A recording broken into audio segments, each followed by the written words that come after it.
All right. Good afternoon. It is now 1:30, depending upon which clock you use. Mine says 1:31, and that wall says 1:29, so we'll split it. It is now 1:30, and this special open meeting of the Board of Directors of the Third Laguna Hills Mutual is called to order.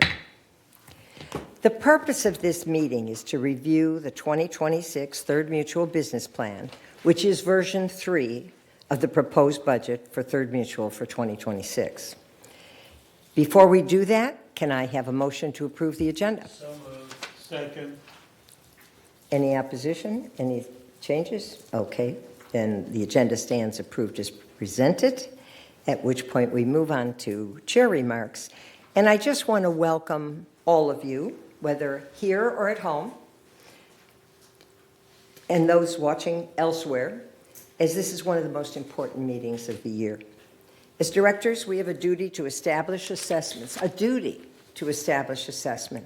that'll provide, 1, sufficient operating funds to maintain the mutual for the coming year, but we're also obligated to provide funds in reserve for the unexpected that might occur in the near future or a little further, and we take that obligation very seriously. Before we proceed, I'd like to point out 2 things. First, we will not be voting on this proposed budget today. That will happen at the September board meeting, Tuesday, September 16th. Today, we will only be discussing the third mutual portion of the 2026 monthly assessment, which at the moment, before discussion, is suggesting a 5% increase. What we will not be doing is addressing the GRF portion of the per man or per month assessment, as that is determined by the GRF board. And with that, it's time for open forum. Do we have any speakers? Not at this moment. Okay, very good. Thank you. And with that, let's move right on to review of the 2026 Third Business Plan, version 3.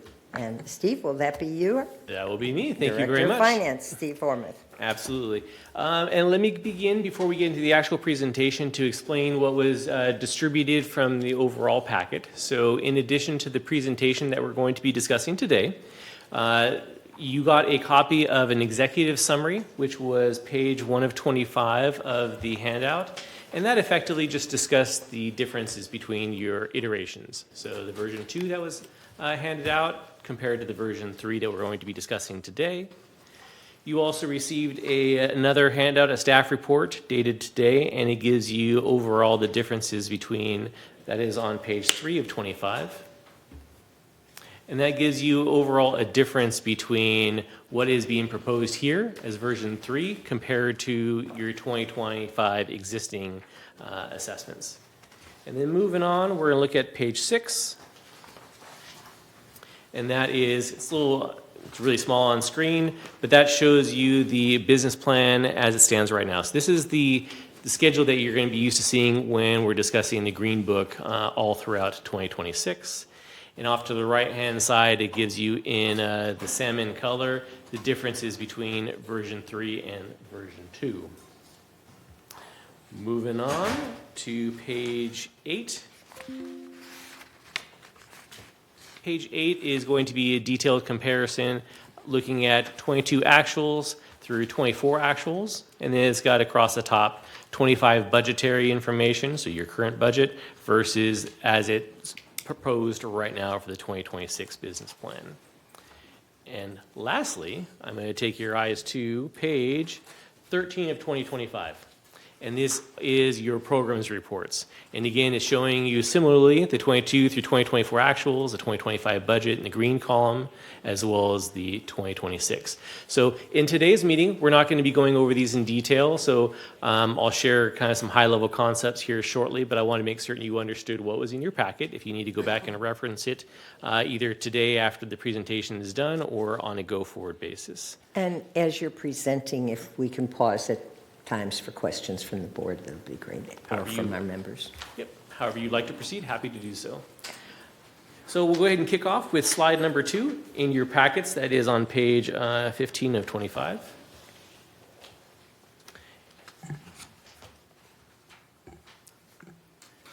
So, and as that comes up on screen, what you'll see before you in just a moment is a budgetary calendar. And that calendar is arriving here shortly. But it's the same calendar that you've seen since the early iterations of this process. And thank you. So there you go, off to the far right-hand side, you're seeing Third's calendar.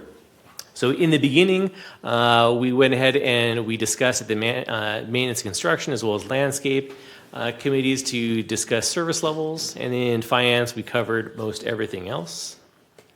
And that was back in January. And then on slide 3 here, you're going to see the first time we presented the version 1 budget was in mid-May. We discussed your M&C. So again, earlier version, earlier presentations, we discussed service levels, existing work that's being completed in 2025. And this here on May 19th was the first time you actually got to see some numbers presented before you for version 1. And then on June 2nd, you discussed landscape. And then overall, we had a discussion on June 9th.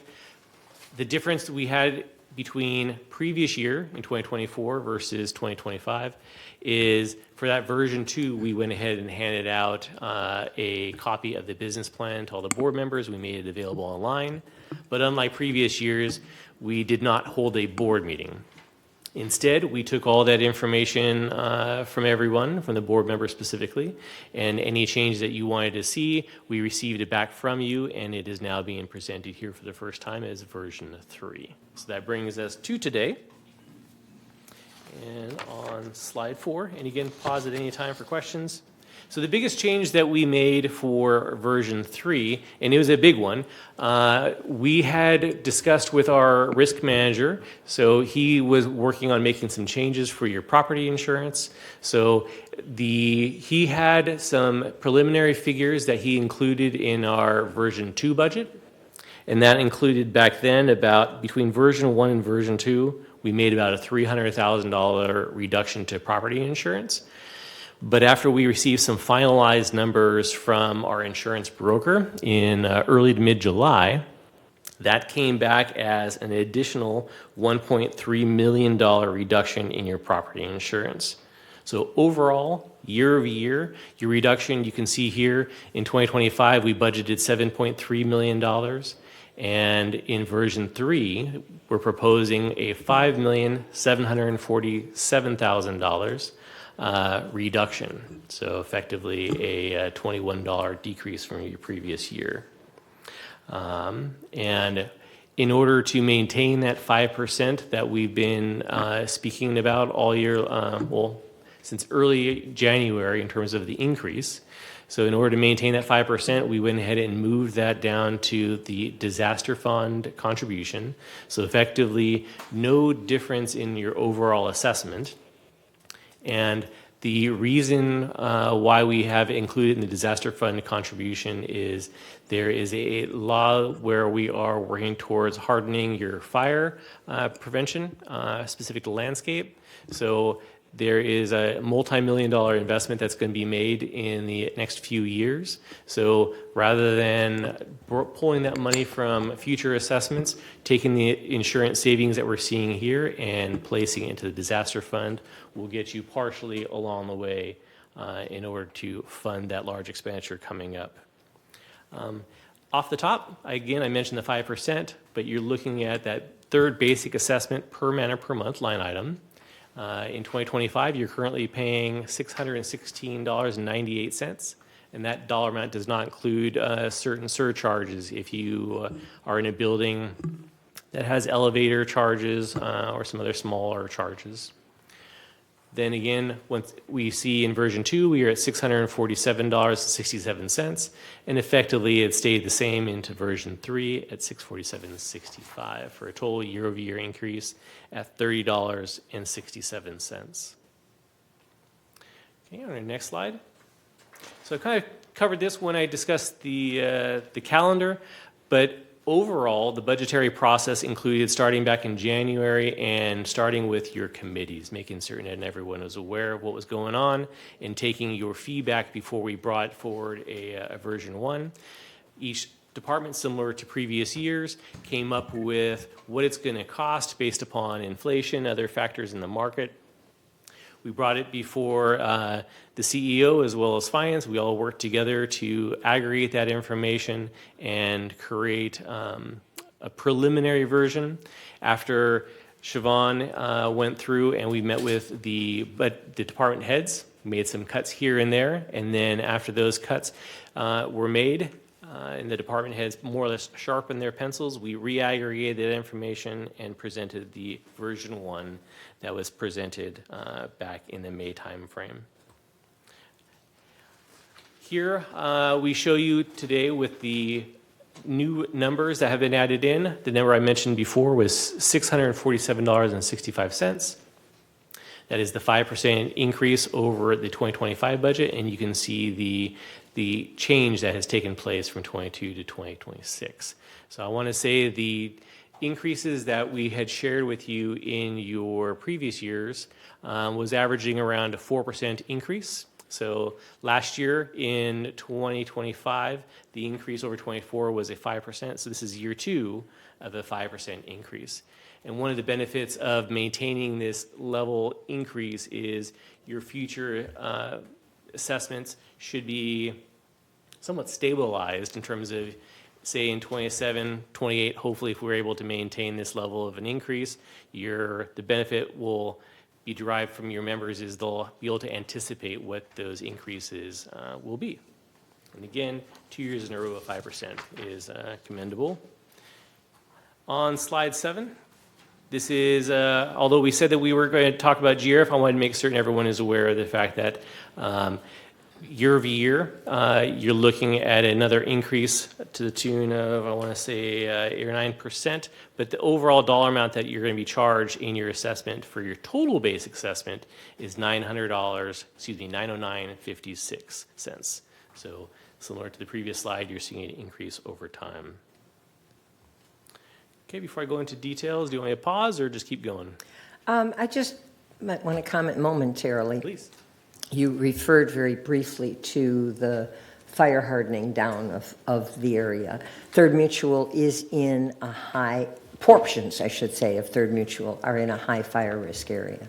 And very recently, we were informed that there would be some significant things that we might have to do. And significant is still not been defined. But whenever there are significant changes, that usually means significant funds. And so that decision to move the money explains the decision to move the money that was saved on the insurance that we had anticipated spending over to the reserve area did we put it in disaster? We have a lot of flexibility in terms of where we put those things because they aren't part of the operating budget. But I just wanted people to know that is something, we get hit with these things fairly regularly and try and roll with it. But that is the reason for that. And that was a sum that was very nice to be able to move over without having to add to any concerns for next year. Yep, absolutely. Do we have any questions at this point? Raise that. Is it, can we look at the department also, or that is not? The what, I'm sorry? Can we look at the department budget, one department, for example, or that's not here? Possibly, depends upon, sure, Okay, ask the question, can I'll see we what I look can at the do. maintenance and construction budget? Okay. I just want to see, because 2025, we did some epoxy lining and we spent all the money. And according to the department, we don't have any money left. Okay. We decided not to do epoxy lining, but instead, just indiscriminately, not just not to do it. We're going to do inspection and the cleanup and see if the line need to be changed, replaced, or epoxy lining is warranted. I want to see how much money we allocating, because I'm not sure that how much money is 2026 we put in there and what we can do with it, because now we have to set up a schedule for the buildings that need to be investigated. Correct. Because people, there was a schedule for epoxy lining. That the schedule to my knowledge, we should keep the same schedule, but rather than do epoxy lining, we do the inspection and see if needed anything, we do. If not, move on. So can you help me with that? Okay, How much and money then- we put 2026? And then after that, Jim has a question, and then Robert, can Steve answer that first, or do you need to? Yeah, I had some comments on him too, but anyway, it's just to understand, not comments, but just to understand what. Okay, the- let's see if how much money we're putting The- in there for 2026. So I can just say, one of the reasons I wanted to raise my hand there is, are we confusing, is epoxy lining, is that a reserve expenditure or an operating? Operating. It is an No, operating, no, no, no. The epoxy lining is a reserve expenditure. yeah. But we allocated So- into the operation. That we spend that money out of Yeah. the, You, when we we- allocate and we spend, that become part of the operation. Still, It still goes it's directly. still reserved. It's still reserve. Okay. Yeah. So how much we put in for That's- out of reserve for that? But that's the clarity that I wanted, because we're dealing with the operating right now, details. do you have your microphone on? Yeah. We're dealing with the details of the operating for right now. So when we get to the reserve, we can talk about that. But right now, it only has the reserve impact per man or per month. And the only thing that changed in the reserve in terms of our allocation or per man or per month has been as a result of the putting money into the disaster recovery or whatever it was. So, yeah, just to clarify. Yeah. So with regards to the presentation today, I'm really focused on the differences between the version 2 and version 3, but I'm I happy to get that. discuss anything for that matter.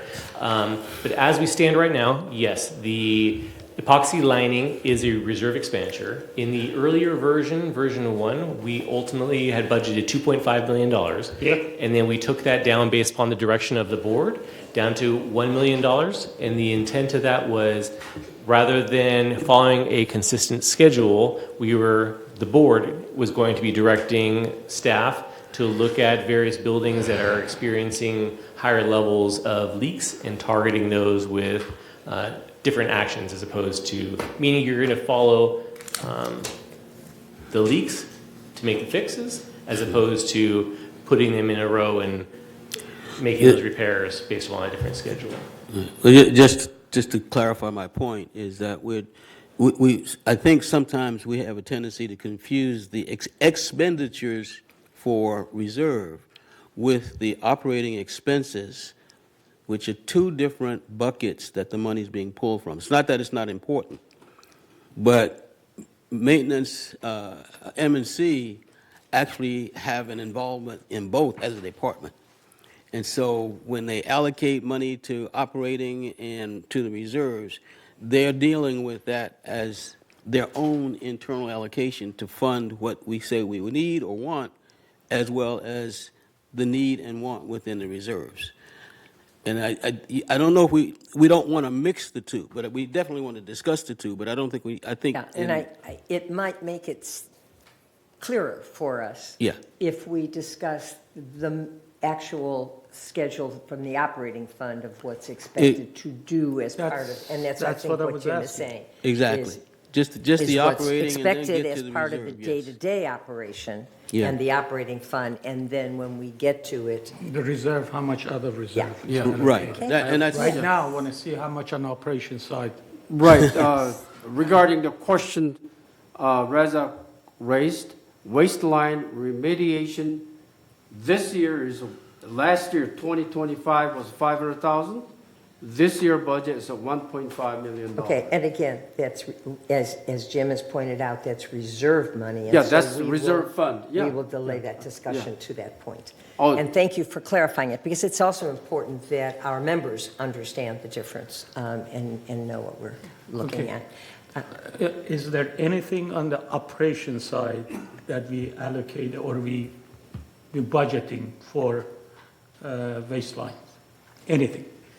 Not on the reserve? No.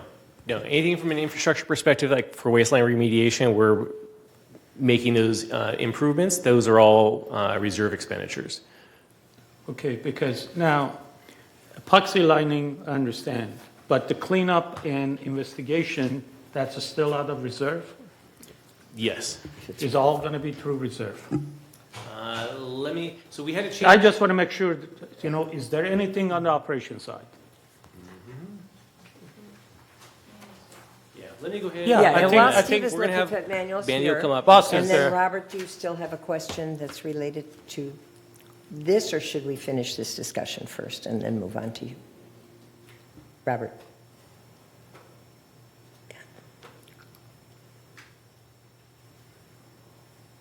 Yeah, yeah. No, you were intently I was reading. preparing, so No, that's go very ahead, good. skip me at this Okay, point. Manuel, thank you. Good afternoon, Manuel Gomez, Director of Maintenance and Construction. All of the epoxy lining program funds are in the reserve. The funding you see for plumbing and operating is to respond to stoppages and to repair the immediate concern, but it's not the replacement of anything. Or the relining or anything Or the related relining, right. to So that. replacement, relining, it's in reserves, responding to clearing a line, any other maintenance item is under operating. So when we do the schedule, cleaning of the waistlines, those are all out of reserve. Correct. So on the emergency, you have money in operation. Emergency and maintenance, yes. In Well, operation. explain to me what the maintenance is, because to me, cleanup is a maintenance, but explain to me what the department means by maintenance. Well, you and I talked about this earlier today. Yeah, I just want to make sure everyone Yeah. knows. The epoxy lining program, when a building is identified to receive epoxy lining, we go in first and do an inspection of the pipe to assess the condition of it before we do the lining. We've had discussions with the MNC committee about instead of doing lining, just doing a cleaning of the pipe. Staff has indicated to the committee that we don't recommend doing that. It wears down the lining of the pipe, it deteriorates the thickness, and potentially exposes us to further damage. So we've suggested and recommended against that. The committee has not yet given us direction to go in that, to do that process, but I understand Director Karimi is interested in having that discussion and has asked us to agendize it for your September MNC committee meeting to discuss it again. We talked about it 2 months ago. Unfortunately, Director Karimi was not at that meeting, but happy to bring it back again. Doesn't have to impact anything you're doing in the budget today.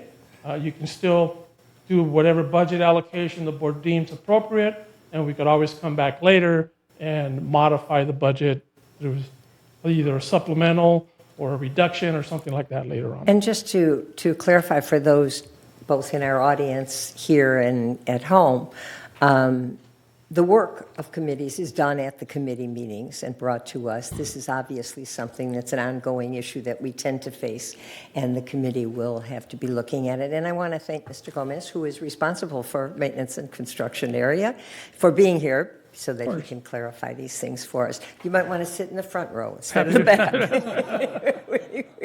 We might need you sooner than expected.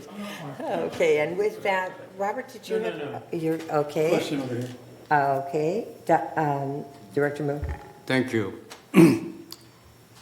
I've been on this business meeting for, this is my third year. I'm still confused. First year, I couldn't figure out, I'm trying to figure out. Second year, I was same, I asked many questions, very little answer I got. Third year, it's the third version right now. I'm still very confused. Let me say it simple way, okay? If I'm managing my own household or my business, I want to plan it, what is my operating expense that year? Okay, this is yearly budget, so that year. And when you That speak is of the- operating, you're saying expected. Yeah, Because that's expected, a okay, differentiation. let's say I'm gonna replace my car or whatever, I'm gonna budget that's operational budget, right? Or I wanna hire the hand, higher hand, and I'm going to. So that's the operational budget. And then, in any case, I want to have something reserved, like 20%, some 30% in case of some price going up or something which I didn't expect and I need some reserve, okay? Then some disaster happened, okay? I had accident or my wife, I don't have a wife, but my wife had accident. Then I need some disaster fund coming in. So there's a three fund I need. Right. One is reserve, one is disaster. Problem in this budget, I've been trying to figure out. They usually reserve all over this, yes. And then the disaster also is inappropriate. When you look at here, the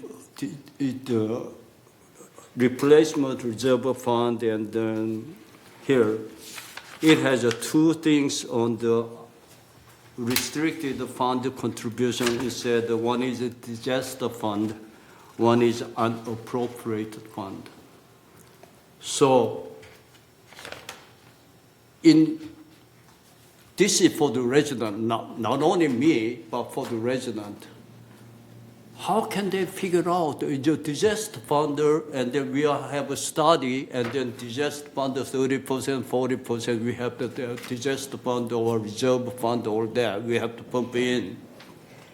And then we don't know how that money gonna be used. On top of that, we are very complicated. We are controlling the mutual budget only. And then we have a GRF budget, which we cannot control or we cannot say much. And then this year, like a third version here, our third mutual is a 5% increase so far in third version, what I see. GRF is a 10% We increase. can't, again, Just let him finish it. Let me finish it, okay?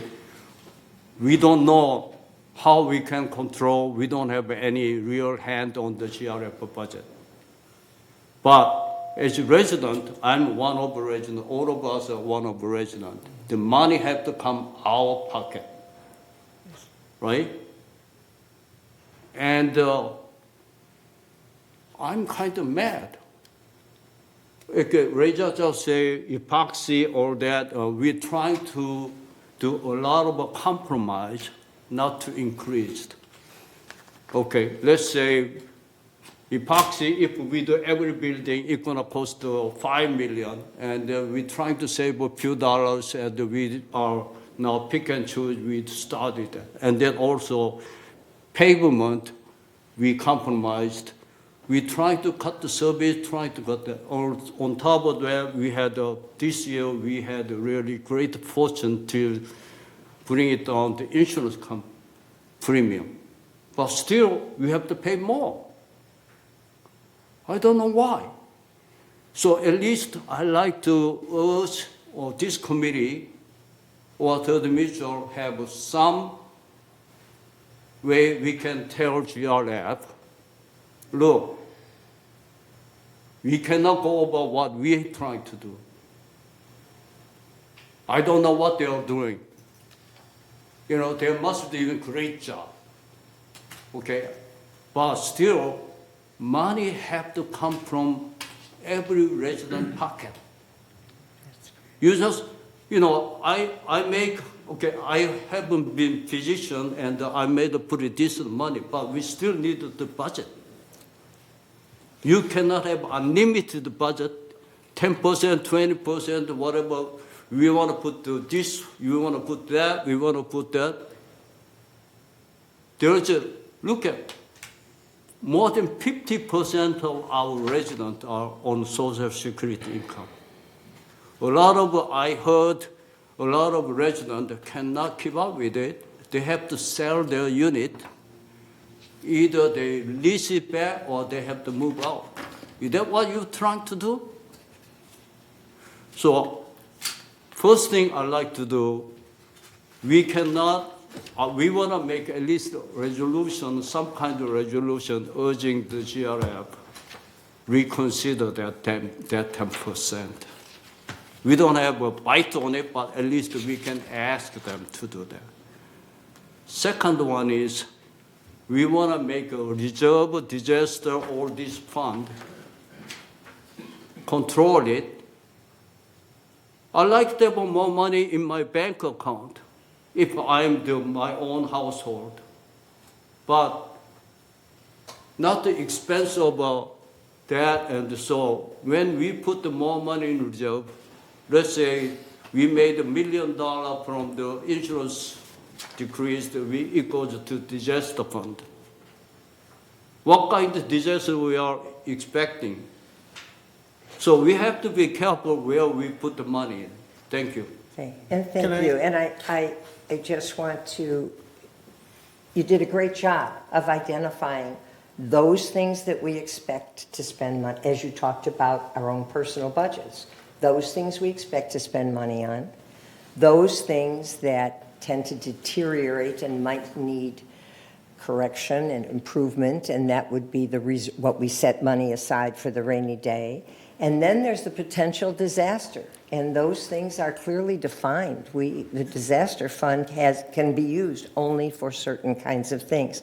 So before anybody comments, I just want to make sure that we as a board and that those of our members understand that it's not just money that we take from somewhere. Reserve money is identified as used for certain kinds of things. Disasters are for certain kinds of things, and that unclassified is the contingency fund. It's for what might happen if it starts to rain and we weren't ready for it. That's the rainy day fund. That's the things we can't anticipate, but something will probably happen. And so I just wanted to do that because I don't want to leave our committee or our members with the impression that we just take money from anywhere, because that isn't how it happens. It's very clearly identified. So with that, Robert. Director Moon, I agree with most of what you just said. However, your last comment about the money we save from insurance and it going into the disaster fund, all right? We saved about $1.2 million, but we need approximately $3 million to start doing the work related to the CAL FIRE requirements and in terms of Zone 0 and those kinds of things. So that's why that insurance savings has been moved directly down there and not into the pockets of our members, because otherwise we'd have to raise it anyhow to cover those costs. Yeah, okay. That's the state requirement. The state sent us the requirement which we didn't expect. Mm-hmm. But fortunately, unfortunately, it comes before we make a budget. So it should be, to my mind, it should not be unexpected. Now it's expected event. So it should be operational budget. It should not be disaster, because it wasn't disaster. So if I may, Yes. you brought up some valid points, and I'll address each of them. So just at a high level, and I'll go through each of them, you mentioned the operational budget. And what we've done in previous years is this version 3 is being televised. What we typically have done in the past is we've taken about 3.5 hours to go through and repeat back to the board every detail of the budget that's being presented before you.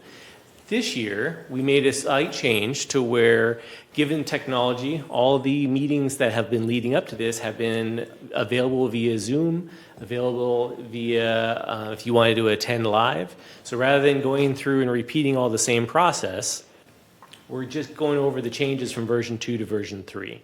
But let me back up just for a moment, and I will show you on screen the operational budget.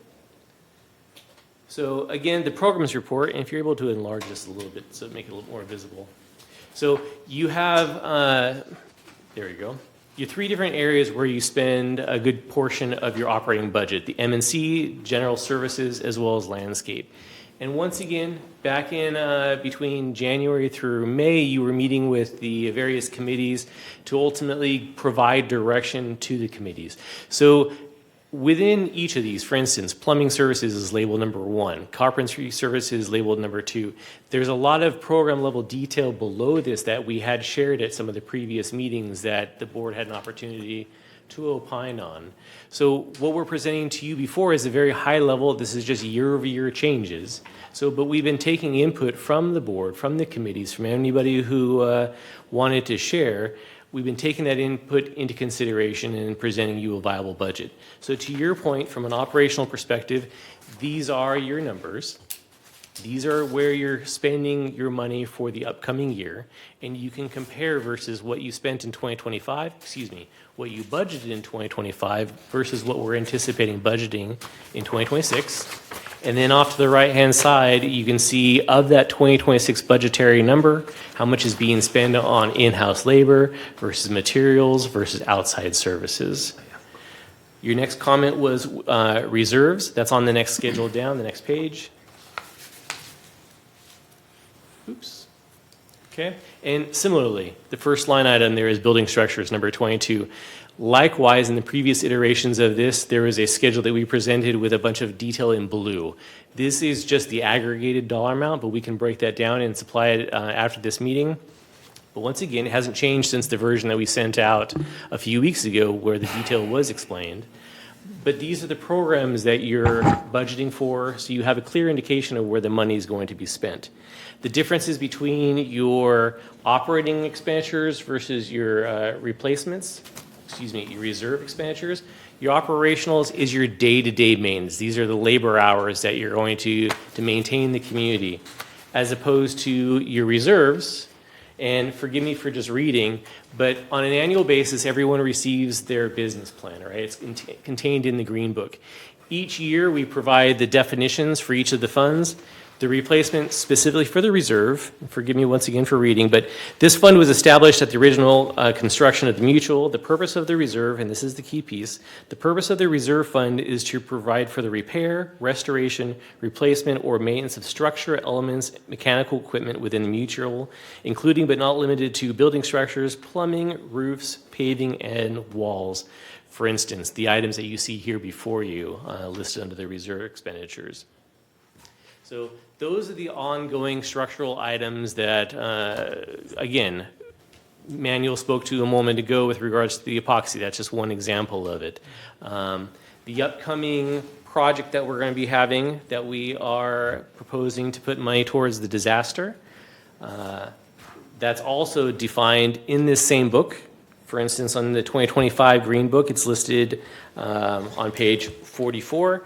The disaster fund reads, this fund is used for the repair and replacement of mutual assets damaged or uninsured by unexpected disasters, in addition to providing for certain insurance premiums as directed by the board. This fund may also be used for write-offs for uncollectible accounts according to the original definition of the operating fund. And this fund is not required by Civil Code.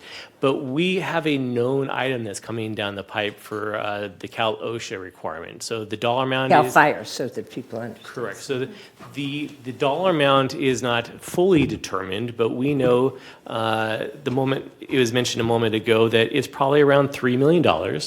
You could either approve it as is, which staff's recommending by including about $1.5 million to fund that for the upcoming expenditure, or ultimately you would cause a significant increase to your members next year. So rather than having a shock in 2027, you're smoothing the increase in and avoiding the sharp increase that potentially, because while it's not known to the specific dollar amount what it's going to cost, we are aware of this coming down the pipe and we're planning ahead. So to your point, how you run your household is the same way we run the business here. We see an expense coming down the line and we want to make certain that we have adequate funding in place for when those services actually need to be performed. Lastly, with regards to GRF, at any time, no different than what we're doing here for third, GRF has also had their meetings that started back in January. We've been taking input. We've had there's been numerous committee meetings, there's been numerous board meetings discussing the reasons why they're experiencing a 10% increase. In their version 1, they were presenting a 13.5% increase. It was based upon the direction of the boards. That increase had been reduced down to 10.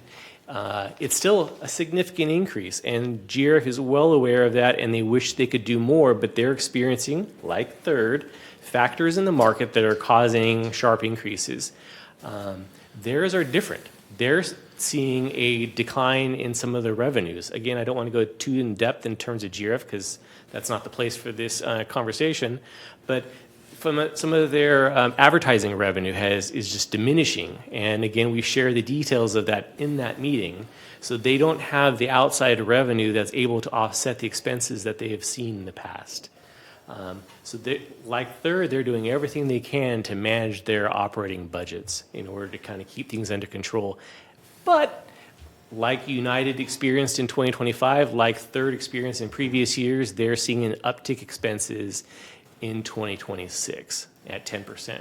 So, but when you take in combination the 5% from Third, 10% from GRF, you're looking at a 6.4% increase. And through the hard work of the boards, it's limited to 6.4, right? Because you're seeing some expenditures that are increasing abnormally out there, like utilities, like insurance, in not so much property insurance, but GRF has experienced automobile insurance increases. So all those factors, I think the boards have done a good job limiting that increase to 6.6%, excuse me, 6.4% increase. Yes. I have a question, Steve. Please. Right now on the screen, it is both reserve and operating fund labors all included. Am I correct? Somewhat. On the previous page was all operating. This page here, the first two categories, you see reserve from M&C, you see reserve for landscaping. Yeah. And then So my down question below is is not that. disaster and. My garden. question is 47,236 hours plus 200 hours plus 361 hours are all M&C total budgeted hours. Am I correct? Plus reserve, related some reserve operating hours. Am I correct?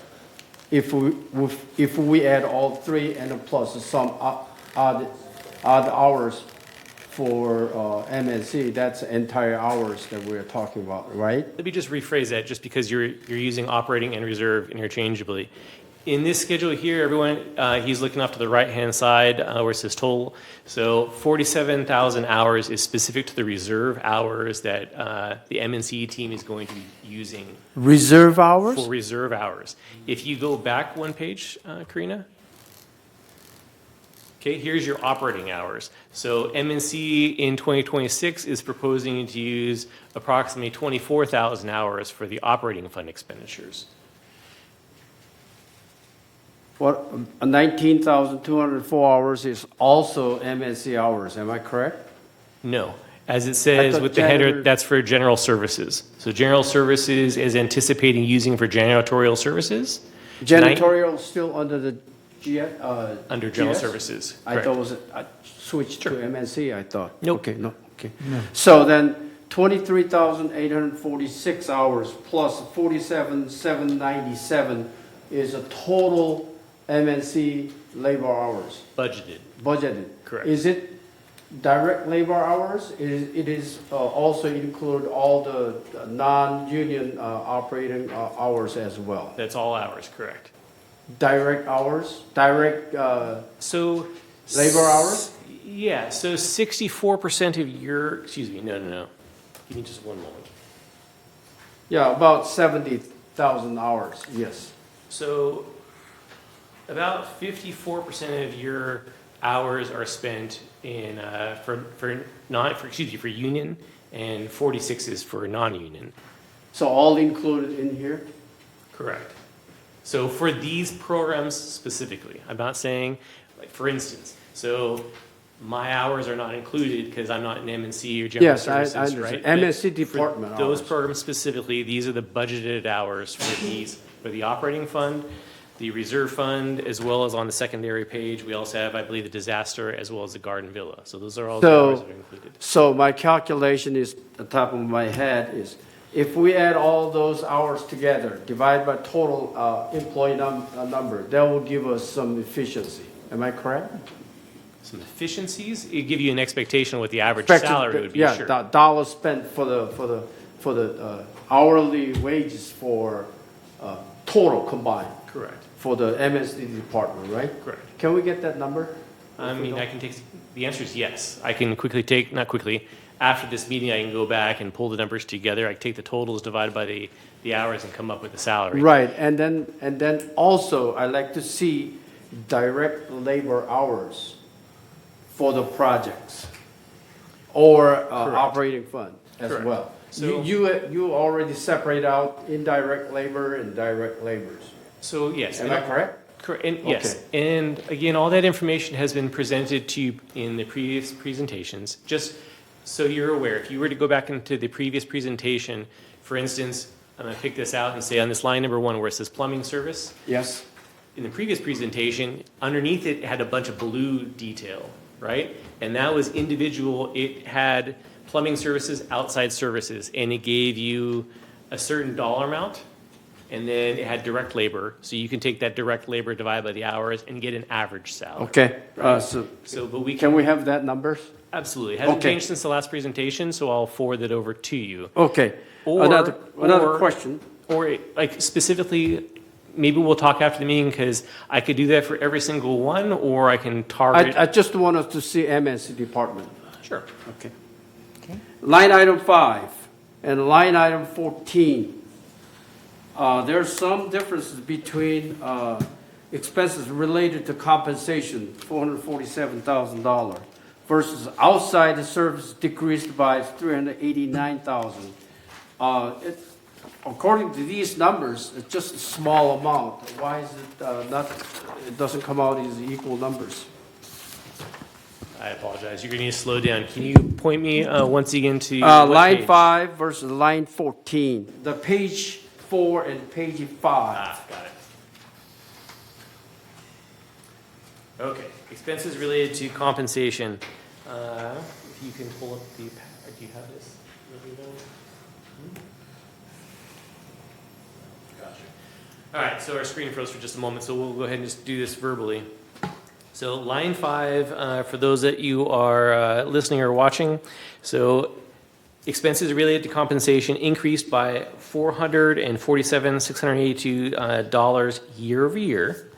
So that dollar amount ties to, if you were, President Park, if you were to turn to page 6, that ties to the difference on line 5. In 2026, we're budgeting, we're proposing $3,958,000 versus in the current year, it's $3,510,000.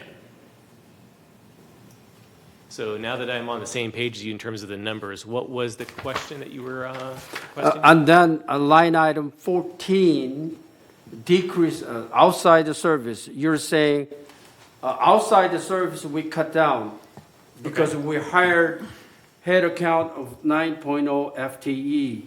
So you increased $404,540, and then you decrease amount is $389,803. So it's a small amount. That's what I'm saying. Why it does not come out pretty close Grounds to maintenance each is other? at the 6. Or am If- I comparing apples or I oranges? believe you're comparing apples and oranges. You're comparing basically benefits and workers' compensation to outside services. Okay. So apples and oranges. So outside services has gone down as, again, for anybody who has the report in front of them online, page 5 of 25, outside services decreased by $390,000, primarily due to the transition of grounds maintenance from outside services to in-house labor. So that is more appropriate to compare to the previous page. There you go. Here is the new head count for the increase in grounds maintenance, the 404 number that you see there. Yes. Correct. So those are more in line. Those are the 6 cycles versus. We went 4 to cycles. 6 cycles instead of 4. Correct. We Yeah. saved money on outside services, which does cost more. We went to 6 cycles because of the frequent complaints. I understand. So- I understand. so- Donna, I understand that. However, 9 FTE increase head count, Yep. the last year budget was about $85,000 per head FTE increase, as I recall.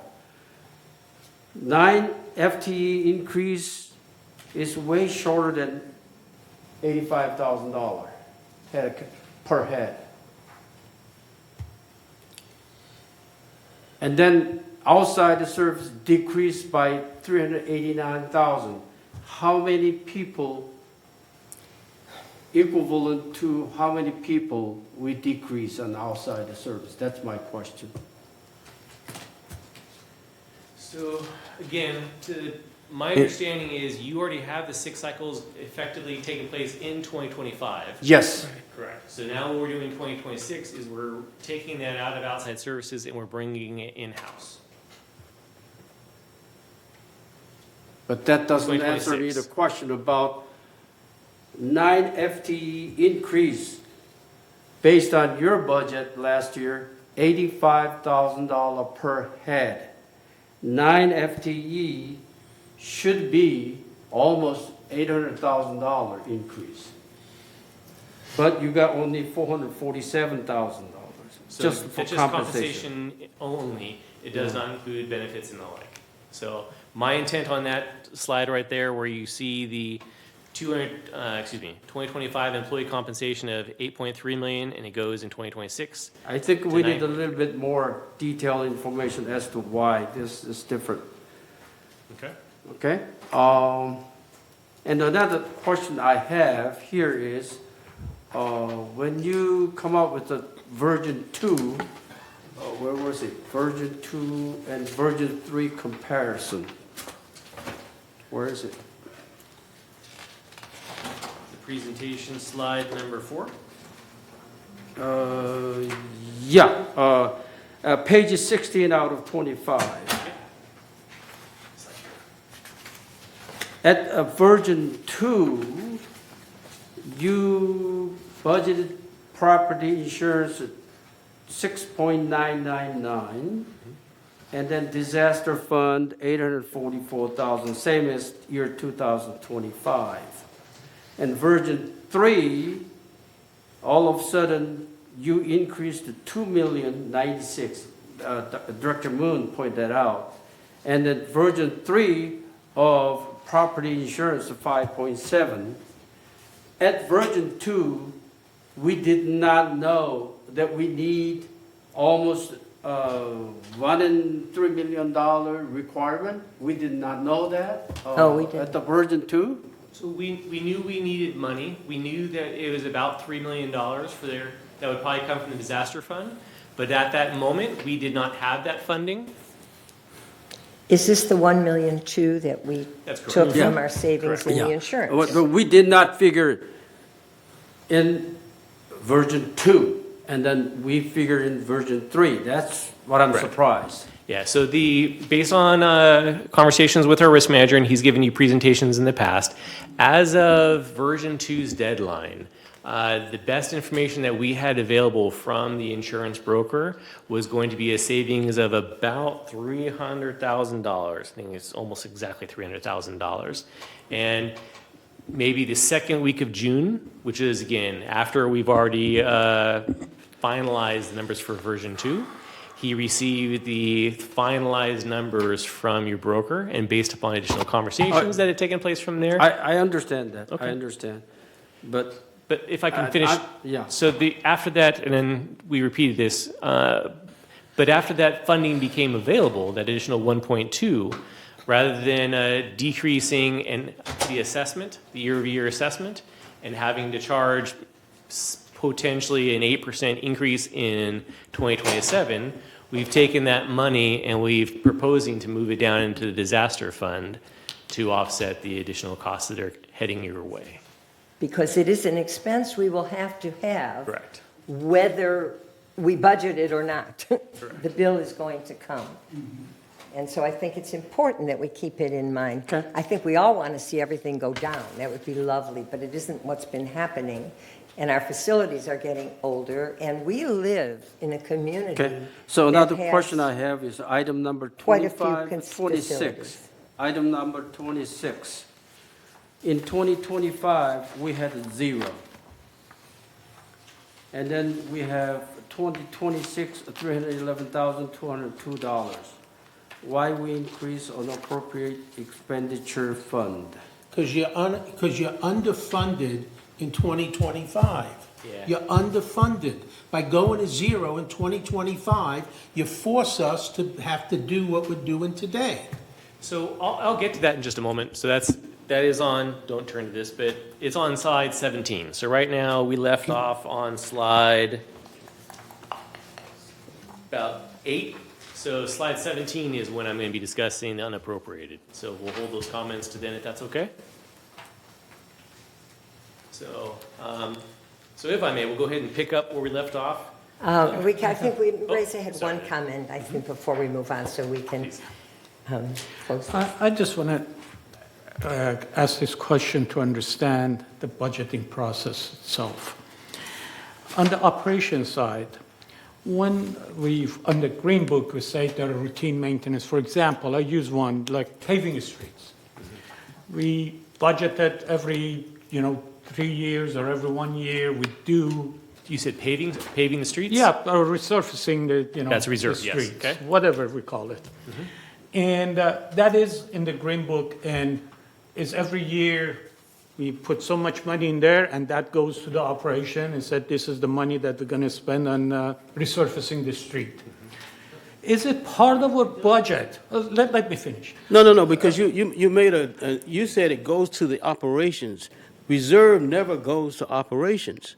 And I, Yeah, no. No, reserve. I corrected it like when you said it, but from a terminology perspective, just Yeah. it's challenging when because we have an operating fund and we have a reserve fund. But when you say operations, people might misunderstand Okay, and think let- that's let- operating okay. when it's actually reserved. We allocate in reserve fund. Yes. Thank you for correction.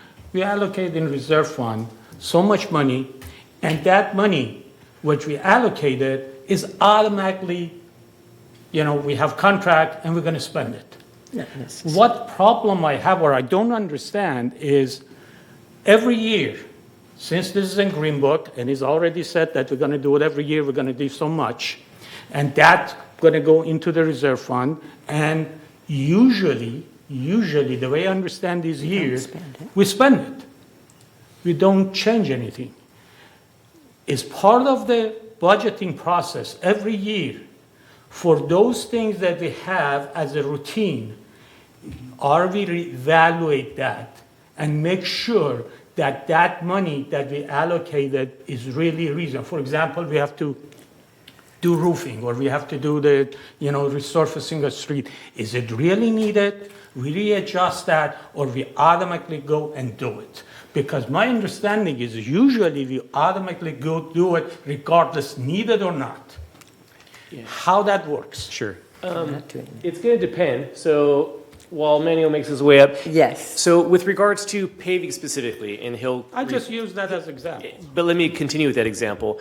There's certain levels of work that take place within the community that if you do it on a periodic basis, once every few years, you're going to pay a premium as opposed to you working with the same vendor. They know the work that's coming down the pipe. You're having a savings of money by making certain that you're resealing various parts of your community on an ongoing basis.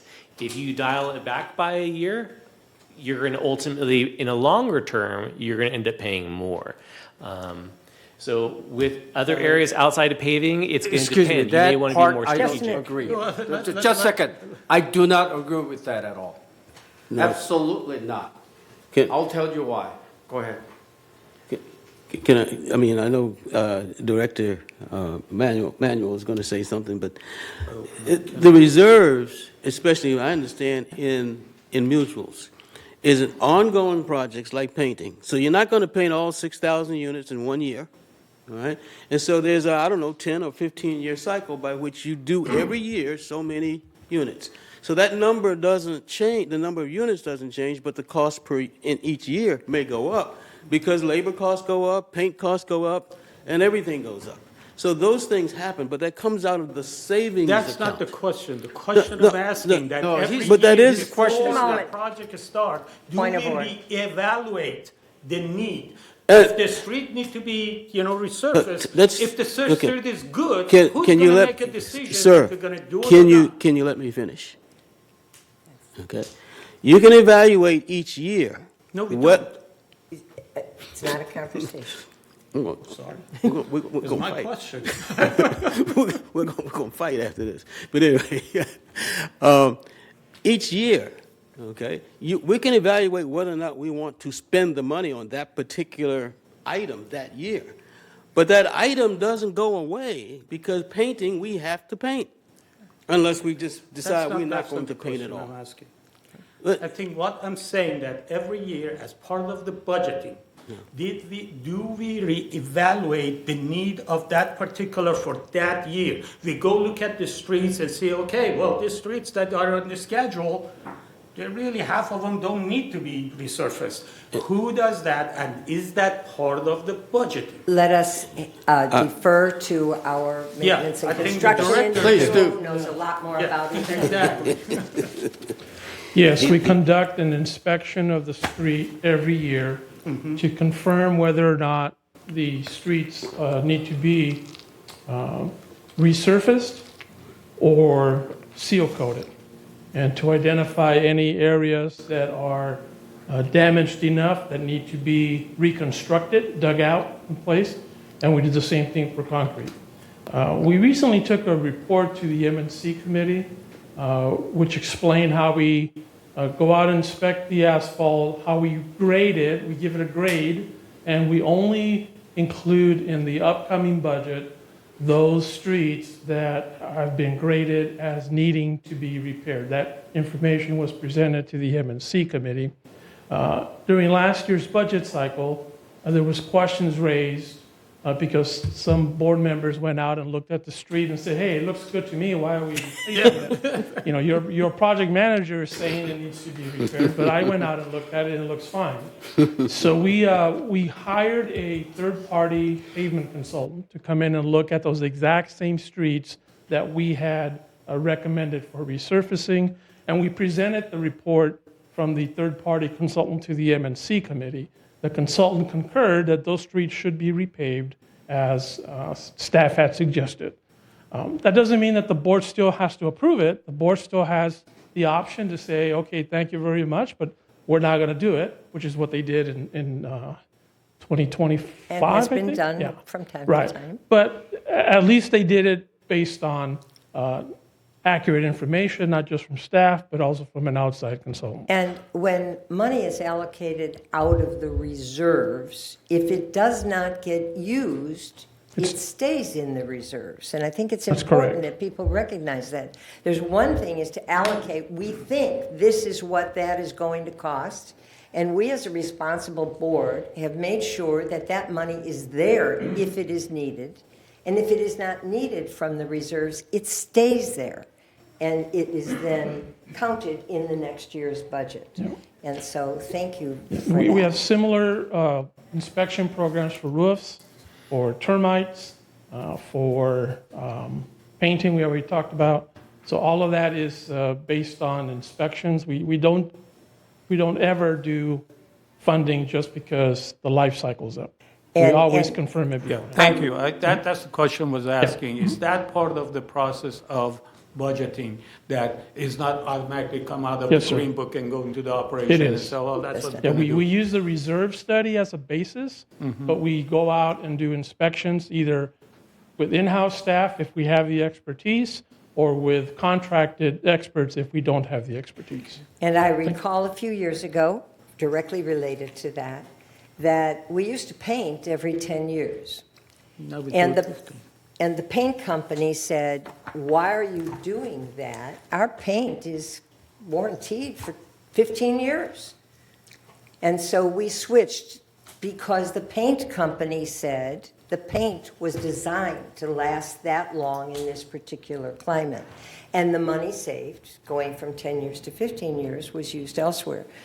We do have to keep in mind, and then we will kind of move on, but we have to keep in mind, this is a community that is aging. Nothing that we have is getting any newer. And so, unfortunately, we have to allocate funds to maintain it. Costs are going up every year. We chose to, and I hate to say it, but we chose to live in a community that has a lot of facilities. And as a board, we are obligated to provide funds to maintain them, and that is an obligation from the state. We are not So, arguing that. We just make sure I that every dollar that we have understand. is spent wisely. And the That's chair all it is. recognizes Yeah, Director okay. Park. However, I have lived in this community for 12, 13 years. During that time, every single pave, every single seal coat budget or plan has been executed as a planned. I have not seen anyone go out there, take a look yourself, and to see if that's good enough to sustain one more year or perhaps longer. That is what I want to see. I'd like to invite CEO of this unit. I can show her how they have seal coated some areas and paved the area that is already cracked on the street. Only after 2-3 years, I see a lot of cracks on the street already, and seal coated. I can show her so badly seal coated. That is what I'm talking about. Thank you. And thank you. And Director Fox, did you have a comment? Well, yeah. You were smiling, and I didn't know if that meant you had a comment. Steve, are you done with your presentation? No. Why don't you finish, and then I'll Yes. ask my question? Yeah, please do. Okay, so we are on slide 8, and let me just give you an indication. So of basically 20. So we're approaching the midway point, but I'll start picking up the speed here right now. So because this slide here, the reason I wanted to bring it to your attention is it's going to repeat itself with some highlights on a go-forward basis.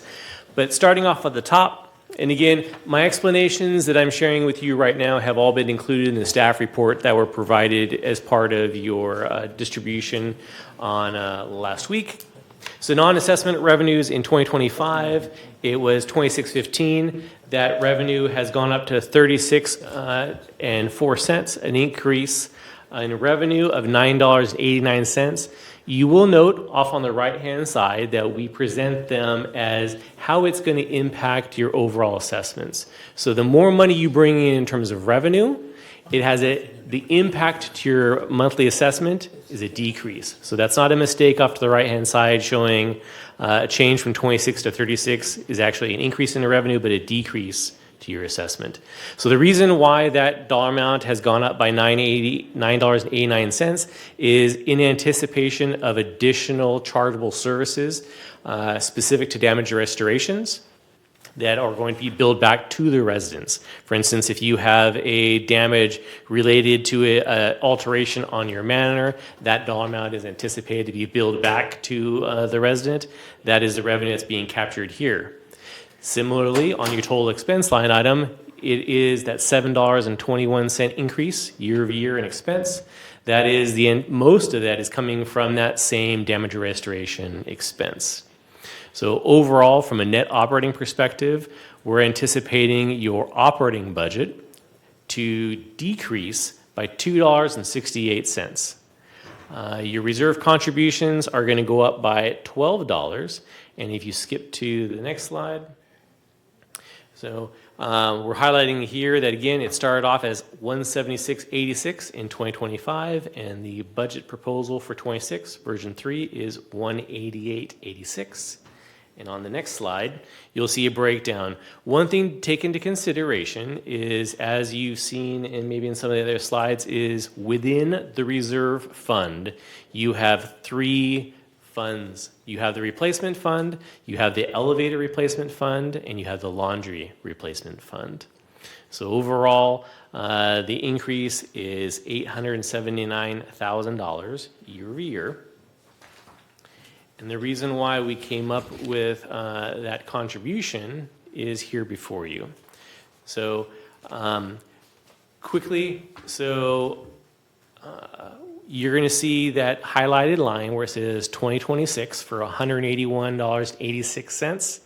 I want you to realize that that number intentionally does not tie to the 188 you saw on the previous slides, because that 188, as I mentioned a second ago, is a combination of the replacement, the laundry, as well as the elevator. When you add up all three of those funds, it ties back to the 188 on the previous slide. Okay? So that 188 versus the 181 here, that's intentional. So the way you read this file here is based upon collecting for 12 months, the $181.86. 12 months of that times the 6,102 manners that you have in third equates to $13,317,000. We're anticipating about close to $900,000 in investment income, and that's all going to be offset by the $17 million that we have planned to expend out of this fund in 2025. So that will take your reserve balance down from the projected dollar amount in 2025 of about $18.9 million down to about $15.9 million. And that is one of the reasons why we anticipated needing that increase that I mentioned before. So you're needing to increase your assessment by $12 per manor per month in this fund specifically to maintain the ending balance that we have projected here. Okay, sticking with the reserves, but moving down to the next slide on slide number 12. So here is the $5, again, what I mentioned before, the $181.86 plus the $5 here, and then a smaller element in the laundry. That adds up to the $188. But likewise, we're sticking with about $3.8 million by the time we reach the end of 2026. So this dollar amount is climbing slowly, but not by about $200,000, almost equivalent. Well, pretty much double the investment expense. But this dollar amount is pretty much staying steady at about $3.8 million to $4 million the next couple of years. So hence the reason why that dollar amount is not going down is consistent with why we're saying just leave it at the $5 per manor per month. So we're not proposing any change here. And So- that's that amount of increase, even already covering the unanticipated, at the beginning of the year, unanticipated fire mitigation, risk mitigation. But we're talking about reserves here. Okay. So yeah, the fire And mitigation that's is going going to be in disaster. correct. So that's going to be a later slide again on slide 17, if I recall correctly. But here you have the last of the three elements of the reserve fund, and similarly off to the right-hand side, it went from, well, in previous years, back in 2023, it was 300. It's decreased to 226, down to 180, to down to 96. But we feel comfortable that after a couple of years, seeing in 2027 and 2028 that those dollar amounts will replenish, hence why we've not projected an increase here in the laundry replacement fund. So once again, when you take the 181 from the replacement, the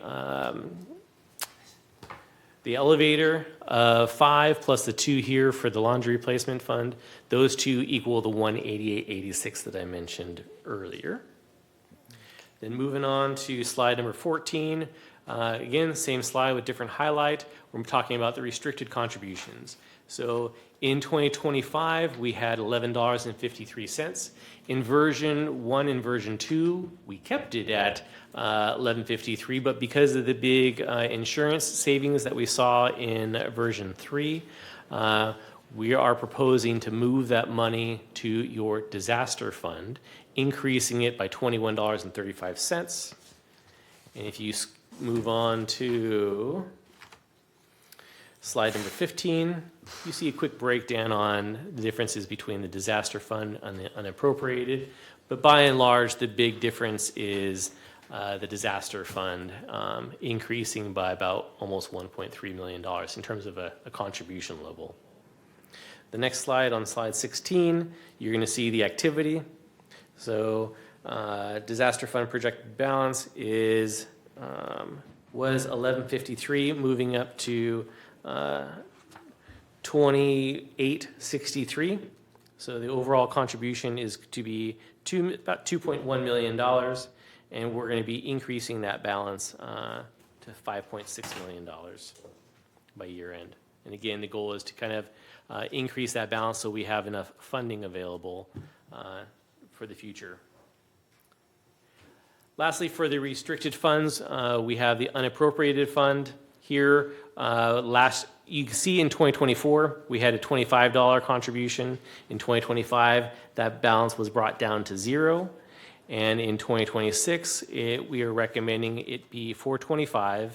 And then on an annual basis, you'll see once we have the Green Book distributed that ongoing, our recommendation is to contribute $8 or about $500,000 per year to this fund. So right now you're sitting at $6.1 million projected balance ending for the current year of 2025. And based upon these contribution levels, it would come down to 6.4. So Okay. moving May I on. ask why you want to add $8, automatically to this fund? I mean, what's the reasoning? Sure.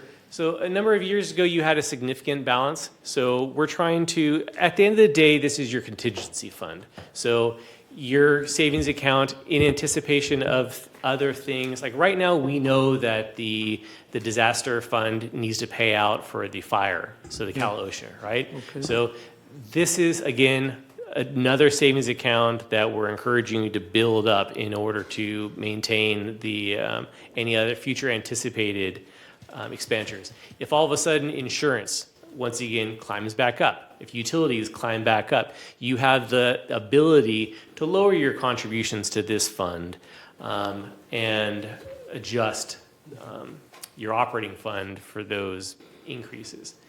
By contributing to this fund, it allows you to smooth your increases over the course of the year.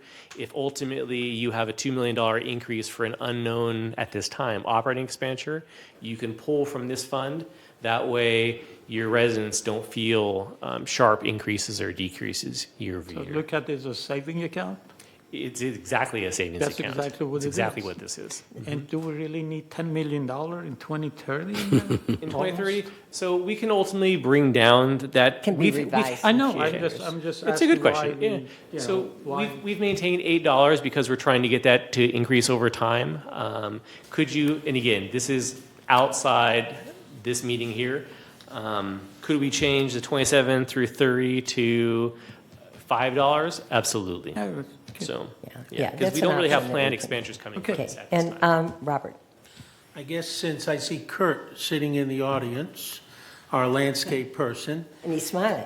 and given that the CAL FIRE requirements under the new law for the mitigation that we have to engage in, a lot of that is landscaping mitigation. And we're talking about approximately $3 million for this coming year, as I understand it. And I guess, Kurt, I'd like to hear from you, just to put it into context, what are we looking at over the next, because we have 3 years to complete the project, correct? If you could address what you think the overall estimated cost, given what we know at this moment in time, might be over the next 3 years. And that would be a general figure, not, I just want to put in context for the members, because the other money that we're putting into some of the other funds will, I think, eventually be used, but I'd like you to address that issue if you wouldn't mind. It's hard to give a safe estimate as the laws are still evolving. They're actually meeting today to go over, I provided the draft report to the board previously. They're going over and reviewing that again as we speak. So without knowing what they're going to exactly change, but you are in the right, I want to say, ballpark. We are looking between $1 and $3 million a year over the next 3 to 5 years even. We're talking with CAL FIRE, we might be able to get a little bit extra time on it. if we are proceeding with a plan, but they do plan on enforcing it at some point, as long as we're working with them.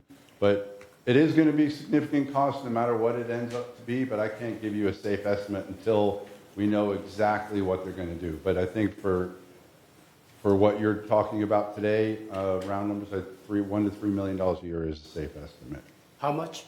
$1 to $3 million. 1 to a year. 3? Okay, and that isn't counting what we might have to do for turf, That's not even counting. That's not even thinking about That's a completely it. separate issue. And that is, for those listening who may not be aware, that has to do with turf, non-functional turf. They still haven't defined what non-functional turf is. The last one was, if the only one walking across the lawn in a month is the landscaper, it's probably non-functional. That was as close as they came. So we're talking about several unknowns. And I Correct. think only in general to think about, especially for those who are listening either here or at home, we have a community where facilities are aging, and we have things like CAL FIRE saying, and by the way, you might want to be planning on spending between $1 and $3 million a year on fire mitigation things that we haven't told you what they are yet, but we will. And the non-functional turf, we're fortunate that most of our turf is watered by recycled water, but not all of it. So I mention them only because people say, why does it go up every year? It's sort of hard to have it go in any other direction. So the question is, how much? Thank you. So that's just comment. And thank you very much, Kurt. And Steve, are you, A couple more slides, okay? and then we'll wrap it up. The messenger?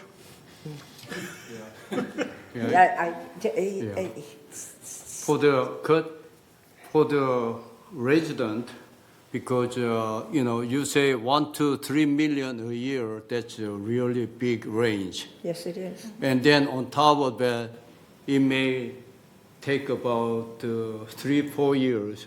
So you're talking about 4 million to 12 million range. That's correct. So that's really big range for resident to maybe have to come up with it, okay? Because we have to do it, that's a state mandate. So we don't have much choice. That's correct. But you're talking about the 4 to 12 million next to 3-4 years.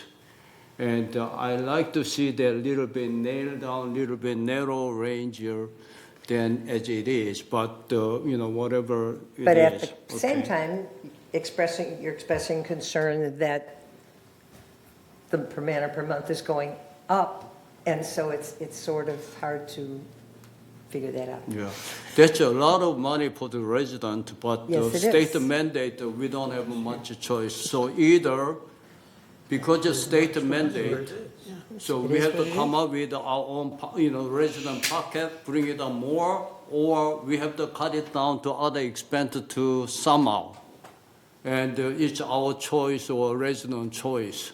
So we're gonna ask a resident come up with more money, or we can compromise, we can lower our operation budget or reserve fund, whatever, and then they have to come up in the middle road, or we have to, we have to make some choice.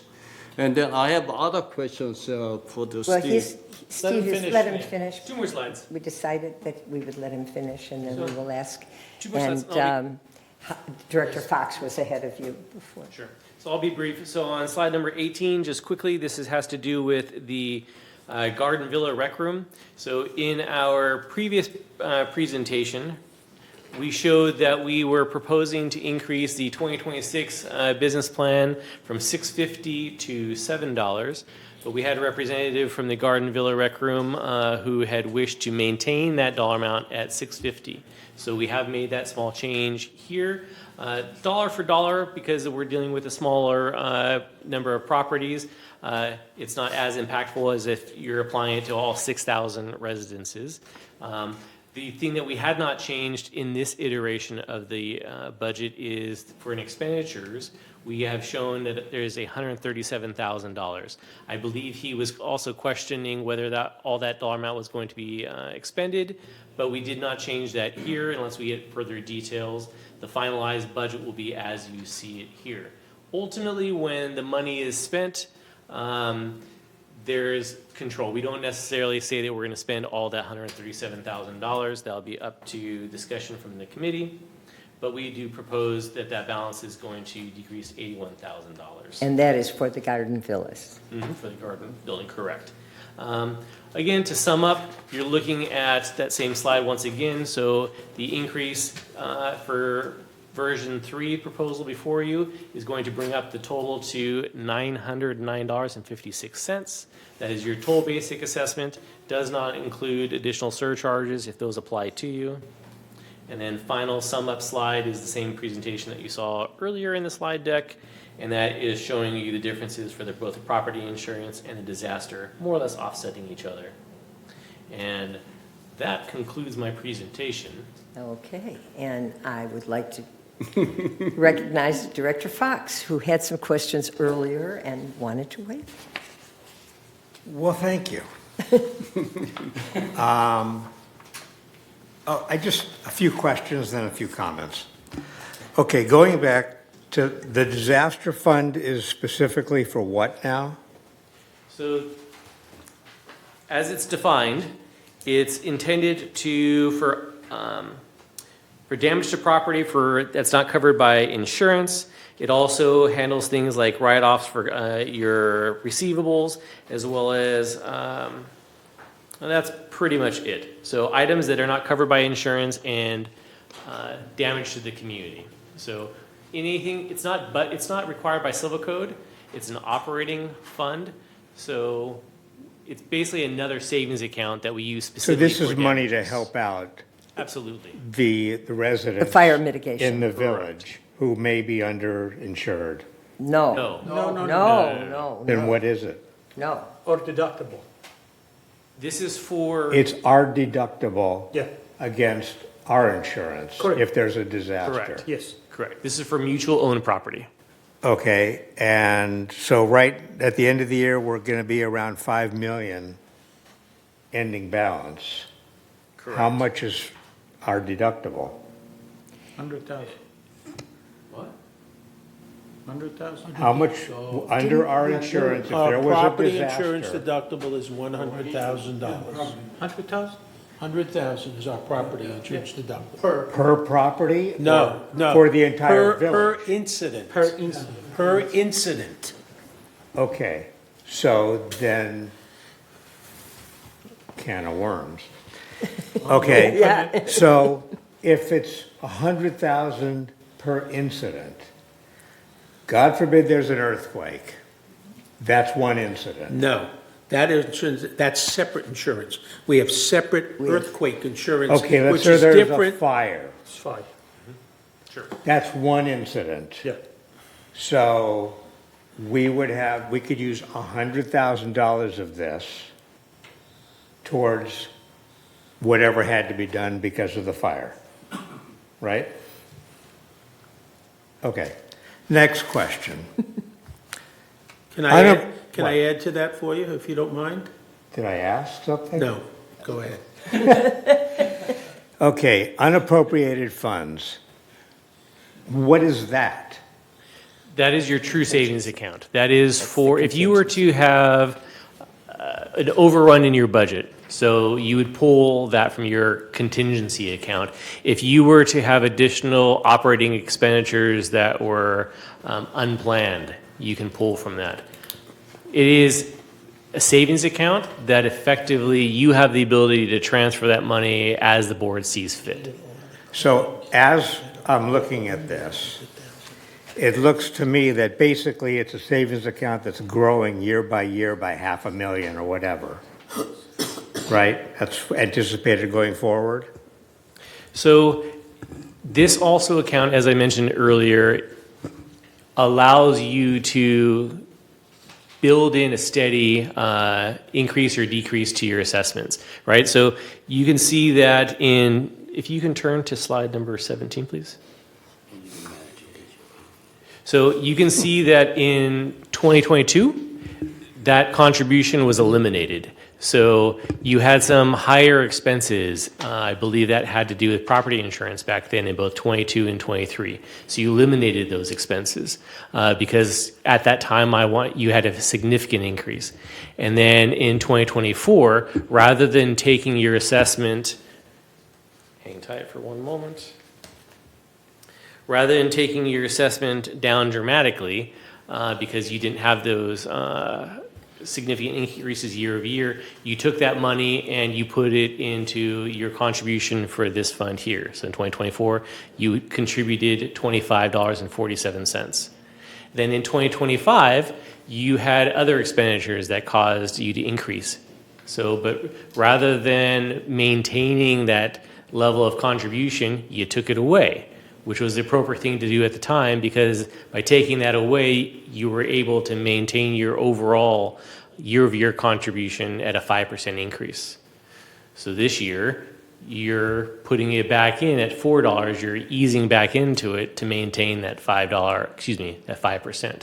Next year, if you were at a 6% increase, you could dial that back in order to maintain that 5% increase. Okay, so I'm looking here at an account that has $6 million there, and we're projecting it to be, assuming we did $8, close to $10 million at the end of 2030.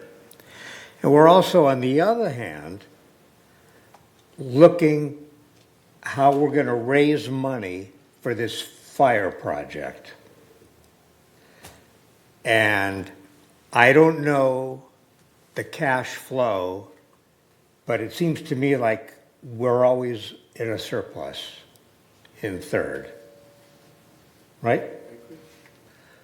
So if that's the case, I don't know why we don't appropriate some of this to fund a year of the firework that needs to be done, maybe more, because this to me it seems to make sense to me. Maybe I'm wrong, maybe I'm not seeing the big picture, but we've got $6 million sitting here, and to pull $2 or $3 million out and fund the first year and let's get going on this fire stuff, because time's a wasting. And then we can build into 27, 28, rebuild this, or instead of this, put more money to the fire project, which is like of utmost importance because of the mandate and also to the threat to the homes. That's just my thought. That's all I have to say about that. Let's look at going back to the discussion and the budget for 26. In your discussion of compensation, you're planning on 9 more full-time equivalents, right? And the wages are going up $1,014,000. And in the caption, it says that we're transitioning from outside services to in-house. And then on top of that, you're going to have benefits at a 44 or 45% clip on those wages, because the benefits are $447 increase, and the compensation is $1,014,000 increase. So however that works out, my question is, if I look a little further and look at the outside services, I see that our outside services are going down by $390,000. So I'm wondering how if we're transitioning from outside services to in-house wages, how that goes from a decrease of $390,000 for outside services, which is all encompassing and they pay their own benefits, to basically $1,450,000 of wages with benefits. Is that also going from the 4 to 6 cycles, or had that already been figured? This is I just. just want to make sure. This is because it's just in-house. paying people. 9 FTEs. Sure. But we have So, extra. yeah, so a couple different elements. So you mentioned that the salaries are going up by a certain dollar amount, and then the compensation is going up as a percentage to the tune of 45 or whatever you had referenced. So, but they're independent of one another, right? So your benefits have increased, but as a percentage, so when you're comparing dollars for dollars, yes. So your salaries are only going up by 4%, but your compensation in benefits, so those are going up by more, right? So from workers' compensation specifically, those expenses, we're not increasing the number, we're not seeing an increase in claims, but workers' compensation, just by the nature of that work, is going up in terms of cost. We're seeing more legal expenses associated with it, so on and so forth. So that explains the 45% increase, or whatever the math turned out to be.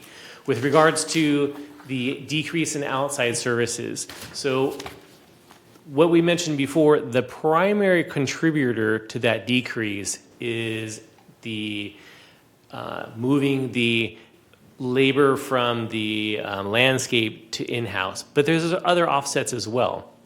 There's other areas of the business that are increasing from an outside services, right? So as you would imagine, any other additional work that we do, whether it's epoxy or whether it's any other service that we're doing for M&C, landscape, so on and so forth, year over year, those are going up, right? So that $300,000, $389, is not the exact dollar amount for moving that labor from outside to inside, if that helps at all, right? Again, there's other factors that are going up.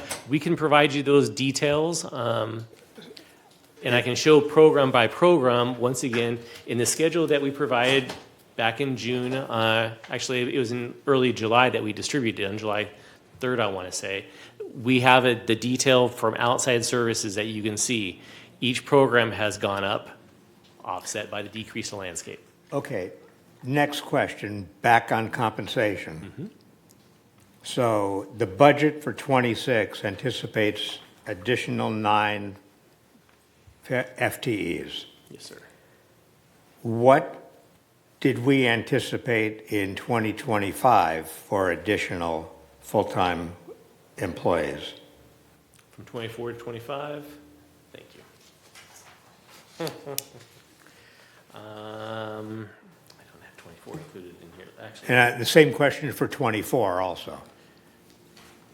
So again, when we came to this presentation in the previous year, this was 3.5 hours. I mean, we're at an hour and a half now, but I don't have that number readily available in front of me, but it's accessible and I will send it afterwards. So if Okay. you're looking for the My year-over-year point increase- is, and maybe I'm off base, but we're anticipating 9 full-time equivalents for 2026 that we budgeted $1 million for, whatever it is. I recall that we had all this budgeted money for 25 for new hirings that we couldn't seem to hire anybody, hence the outside contractors. We probably had the same problem in 24 and going back. I think this builds every year. We're going to hire 8 more people, next year 9 more people. How much of the $9.3 million of wages budgeted are for hirings that go back 3 years that haven't been filled? Sure, and I can address that comment. So as we've shared in previous presentations, so we have a total number of employees that we have authority to hire from a VMS perspective, and that's about 733 employees that we have the ability to go out and hire. However, from a funding perspective, we anticipate that we're not going to be able to bring in those hires. So when you hear that we're unable to hire in various positions, right? So we are looking, and that does tie to the larger 733 count of employees that are approved for hire. But when it comes to the actual billing you via your assessments, there's about 33 less, so 700. So we have built that into that count. We know that we're not going to be able to fill every single position as timely as we would like to, just give the nature of hiring practices. Furthermore, we've done an improved job in recent months as we have in previous years. We have less open positions as we speak right now than we did a year ago, and we anticipate that going down. One of the things that we did in this budget compared to 2025 is we had a total count of employees, we call it a vacancy factor, those numbers of employees that we don't anticipate being able to fill. So if we don't fill those positions, we need to use outside services. So this year, we've decided to eliminate some of those vacancies in order to, as opposed to paying an outside service to do the work, we're bringing it back in-house. So it's not growing. Forgive me for not having the slide here in front of us. In an earlier iteration, we showed that the employee count has decreased, and then it did tick up in the current year. So you're saying 733 employees? Is the official count, and As this of is now. not just for third, that is a total count for all VMS employees. How many of them would be for third? We don't break it down by Wild that. guess, 40%, half? 47%. 47%. It seems high. That seems high. How many of the 733 employees are really, would you say, are third mutual designated? They're not designated for third. For example, depending on what we use for compliance, we get billed for the amount of time that we use the compliance people. We get billed for the amount of time that they're cutting our grass, but they're also cutting United's grass. Okay, so this is what I'm asking. If I take the 9.3 million of employee compensation for 2026, divide by 733, it's about $12,600 per employee. If I looked at United's budget and the GRF budget, and I divided their allocation of compensation by 733, I'm trying to build up to what the average cost per employee is. So unfortunately, you won't be able to do it that way. So the dollar amount that you're referring to, the $9.3 million that third is budgeting in 2026, that is your operating alone. So that does not include the expenses for labor that are being billed for your reserves, right? So there's a lot of, if you want to have this discussion, we probably present something at a later time, but you won't be able to quickly find out an average salary. Like you can't take all three corporations' operating budgets, add up all those dollar amounts, and divide by 700 employees and come up with an average dollar amount. Because once again, you have to include the reserves, you have to include other factors as well. Okay. But if you let us know the reason why you're looking for that information, we might be able to speak to it right now and address that comment. I'm just curious what's behind some of these numbers. Okay, let's move on. On page 6, reserves, line 22, replacement fund. It's going up like $900,000 year over year. These are the reserves, correct? Correct. So Okay. let me get that slide on screen. What slide was it one more time? No, it's It's, page 6. It's not a slide, it's page 6 out of 45. 6 of 20. Got it. The business plan. Line 22. Okay. Replacement fund, it was 12.4 million in 25, it's 13.3 million in 26. Correct.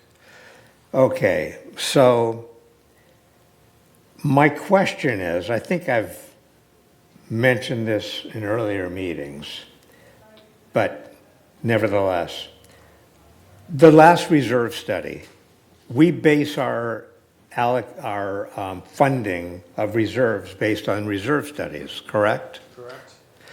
Okay.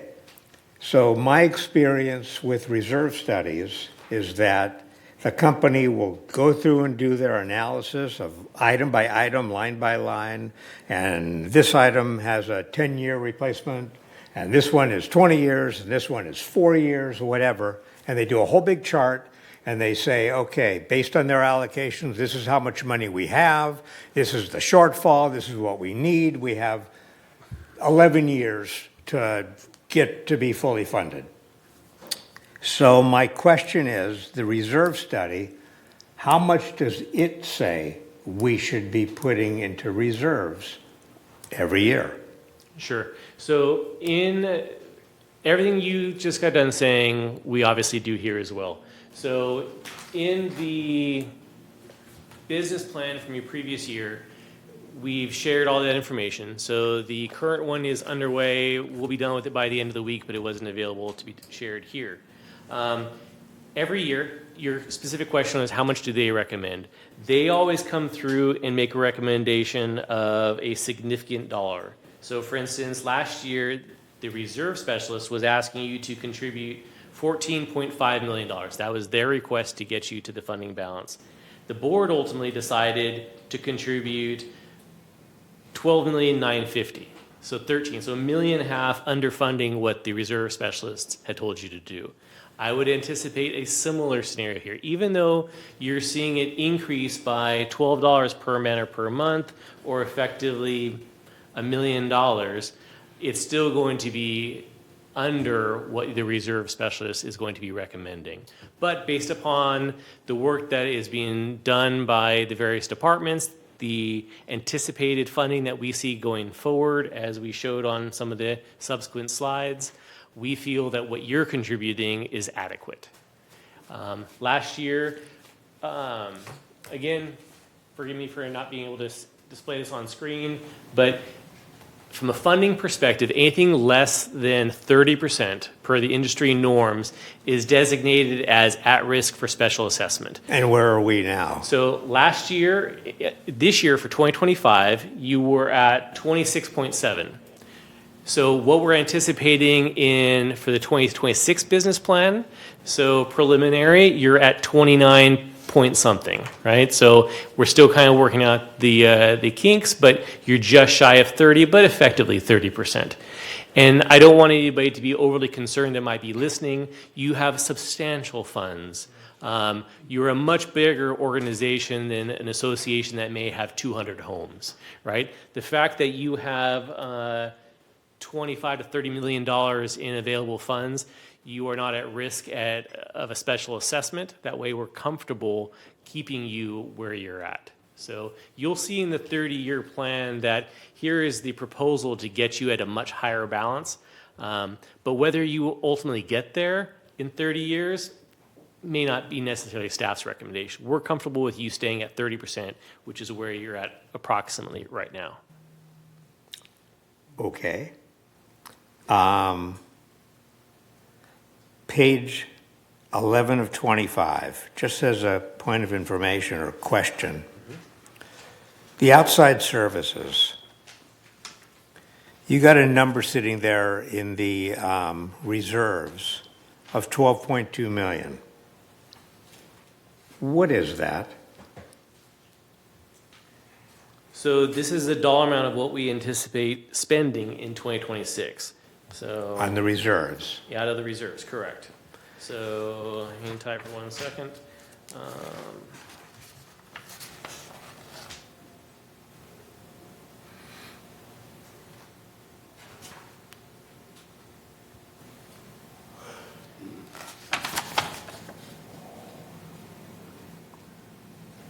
Correct.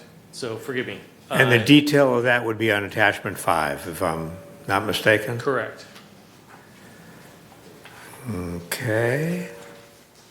Fair enough. So let's see. If we take and from a reserves perspective, I can dial this number real quick.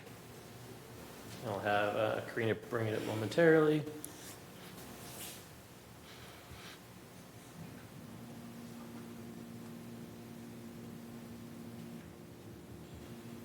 So can you turn to, oh, you're good. So next page.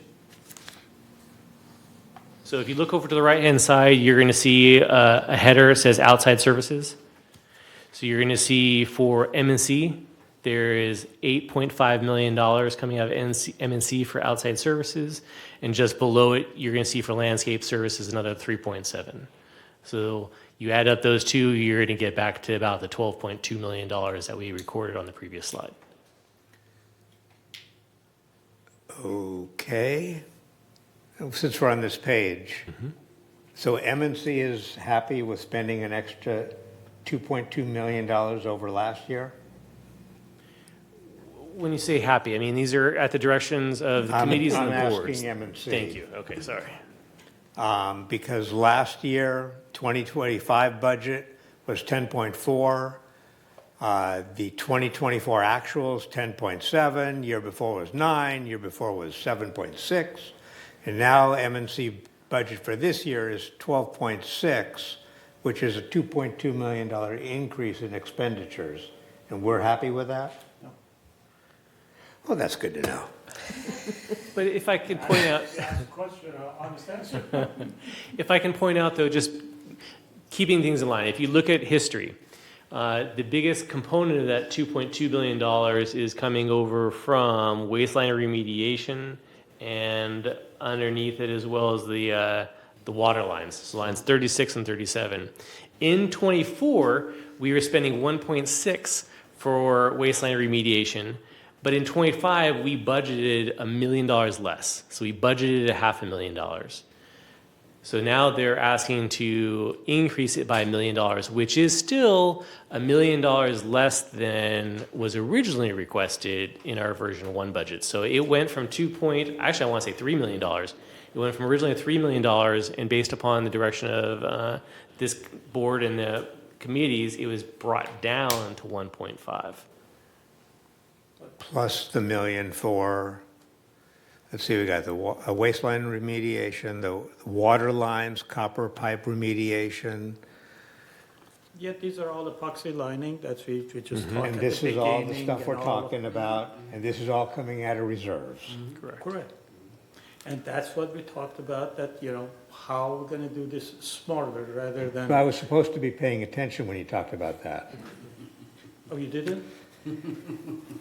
Okay. And if you don't spend it, then it stays there. Well, Yeah, if you I don't don't want to use it, just you allocate lose it, things right? if I don't want to spend it. I want to do the right. I didn't say if you budgeting. want to. I said if for some reason you do not spend it, it is Of there course. and a benefit the following year. But on the surface, a CPA going to ask the question, what the hell are you doing? Why are you putting money in there if you don't want to spend it? That's all I do is ask questions. I don't have any answers. Well, you have a right to ask the question. Thank you, sir. Thank you, Mr. Vice President. You are welcome, sir. Okay. Do you have any more? No, go ahead. Okay, very good. Yes. Thank you. Let's go simple one. Page 12 of 25. And the excess of revenue over expense, is that minus or plus? 31 million, 60 million? Sure. Is that minus or plus? It's a minus. So you have revenues of $1.2 million. Yet you have, and this is planned, right? You have $1.2 million of revenue coming in, and that's purely from your investment income. The only income you receive on your reserve is the investment, right? And that's offset with total expenses of $17.2 million. So the net of those two dollar amounts is effectively $16 million. So you are not counting on any assessment income? Revenue? So, correct. This is just kind of a detail of your expenses, correct? So this is without the assessment? This is without the assessments. Okay, Absolutely. with the assessment, it will be positive? Correct. Okay, thank you. Yep. And then let's say slide, any slide, I think 11, let's say look at the replacement reserve fund slide 11. It's same in 11, 12 and all that, but when you look at the replacement reserve fund, annually we are using expenditure is the most we will be using next year and following about 17 million. Is that correct? We are expecting that, right? Correct. And then with that, we still have, after 17 million, we still have about 15 million left in our pocket, Correct. right? So we have a lot, in a way, in my own home, I'm pretty rich. Because after all that expense, I still have a 15 million or a whole year replacement Sure. in my pocket. Correct. So I have twice more than I expected, right, in my pocket right now. So when you look at elevator replacement, I have two questions in that regard. Is that the PPM? PMPM is, let's say, $5. Is that for all household, 6,000 household, or only whoever has elevator, you are charging it? Everyone contributes. Everybody. So everybody, so 6,000. Yes, you know. 6,102. So it's that. But you are surcharging to those who has elevator, right? On top of it, correct, yes. On top of that. Correct, on top of that. So this is, everything we've discussed for the most part today has been your basic assessment, and that applies to all residents of Third. On top of that, you also have some surcharges that are unique to individuals with the garden villa, the rec room, as well as the elevators as well. So Okay. smaller charges, but yes. So it's not just the user expense, but you charging everybody plus user expense, user charging, right? Then If I understand you you're correctly, doubled yes. up. Correct. Right. Okay. Then also expenditure, you look at it, it's about 200 grand every year, plus minus. Correct. And then For the you have a elevator. reserve ending balance is more than 3 million. Correct. So I'm very, very, very rich. So I'm using 200 grand. I have a 3 million in my pocket after that used, right?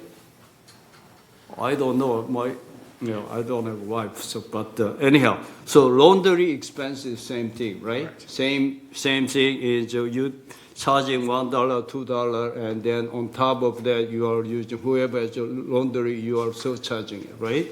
And then also same, pretty much similar, more than what you expenditure. And then the unappropriated, page, slide 17, also annual expenses not more than $500,000. And then your remaining balance is more than 6 million. You're talking about the reserves. Yeah, this is unappropriated disaster now. We're going to disaster. So what I'm saying is, annually every year we are spending about $500,000, less than not even $500,000, less than $500,000, but we have about 6 million in our pocket. yes. Okay, so when you look at when we have a real We're not disaster, 30%. what would happen is when we really happen, first cover insurance covers. Then second, either state or federal FEMA's coming in. Okay, so we are not counting that at all, right? And then We're when not talking about that.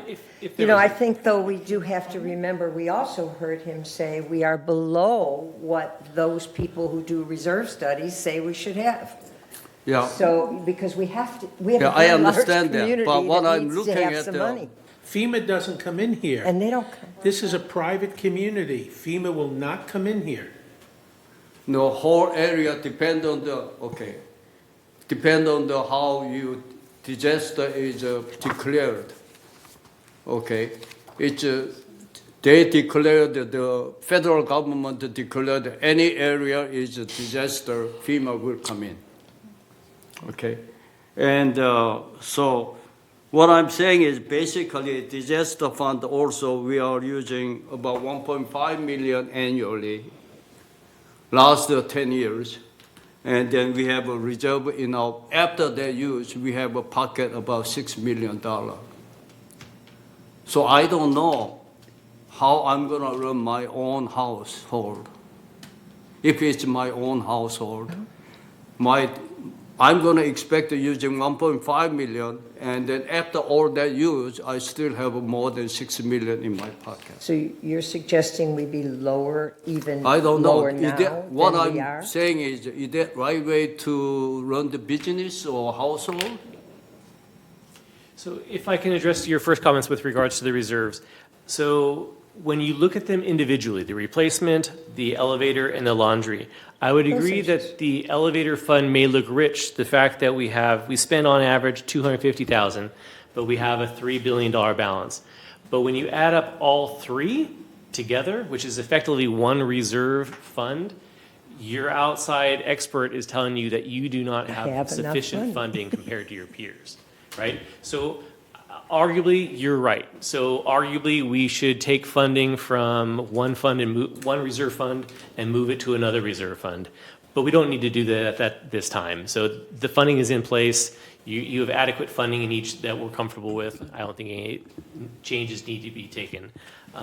But you've been here for a few years, but I know that often conversations I've had with new board members that come on is the order of magnitude. When you come in from your own household, you look at things maybe $1,000, $10,000 of expenses. But oftentimes when the laws change to a corporation, your expenditures are much more than $5,000, $10,000. You have to have an unforeseen expenditure of $3 million, $5 million. Again, just add a couple extra zeros to what you're used to seeing at home. So are you adequately funded here in third? I would say yes, and I would recommend you don't decrease anything from what you're doing now. One of the strengths of third is you have a strong balance sheet. You can weather the storms when you have big law changes that may come through that affect certain things. Other communities outside Laguna Woods Village experience these things, and they have to go to their members and request a special assessment. I don't foresee that being an issue, knock on wood, from the third, because even if you had to raise your assessments, even if you had a big expenditure to come through, you probably wouldn't need to you by no means would need a special assessment. I say that with a caveat, right? I don't know exactly what's going to be in the near future. But if you had a big law change, you wouldn't need to go to your members directly because you have a strong balance sheet. You have substantial savings, not excessive, but substantial savings to weather those storms, right? You are protecting your members by charging them an adequate assessment on a monthly basis, on an annual basis. Yeah, I'm running business, I used to do that because I had a group I run, and then also my own household. If I expect a disaster fund or reserve of whatever replacement, let's say I'm expecting next year about $1 million. At the most, I'll keep about $2 million. But right now, we are keeping about $6-7 million. So Maybe as Donna said, this is what required. So be it then. Well, as I say, it sounds like you're suggesting we go even lower than we already are on our reserves, which isn't low, but those experts say we should even have more. So so we can clarify. You had a question, SK? Yeah, page 14. First, building structures. We increased 25%. Is that because we approved the supplemental appropriation for 2025? That's why it went up to $3 million from $2.4 million? Manuel, are you able to speak to this? In the meantime, I'll see if I can pull up the detailed schedule for this.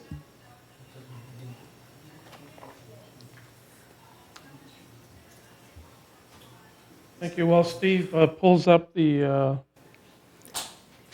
you do the drop-down menu, you'll see, I believe we budgeted, and the committee recommended budgeting an increased amount this coming year for dry rot repairs. Okay. Outside services for dry rot repairs. Okay. Number 33, paving and concrete. Is that include the seal coat also?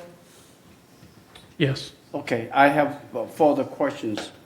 That we spent 167, 2024, 157, 2025, 167. Now we are asking 611,000. Is that that's a substantial increase? Yeah, what you're seeing in 2023, in 2024 and 2025 is the reflective of the board cutting the budget those years for paving. Yes. It wasn't what the staff budgeted or recommended. So the I know that. budget was more, the board cut it back. Right, I understand So that. that's why those numbers are lower. Those 6 streets that you're going to repave still patched up and still look pretty good to me. Number 34, roof. Increase, is it roof? No, 35, exterior walls. 24,000 in 2025, 28,000 in 2024, 74,000 this year budget. Any reason of that increase? Any specific that we ought to repair? I don't remember what the reason for the increase is. Do you have that, Steve? Okay, Sorry. okay. Multitasking. What was the question? Exterior walls. Line 35. In 2024, 28,000. 2025, 24,000. Sure. And then 2026, you budgeted for 74,000.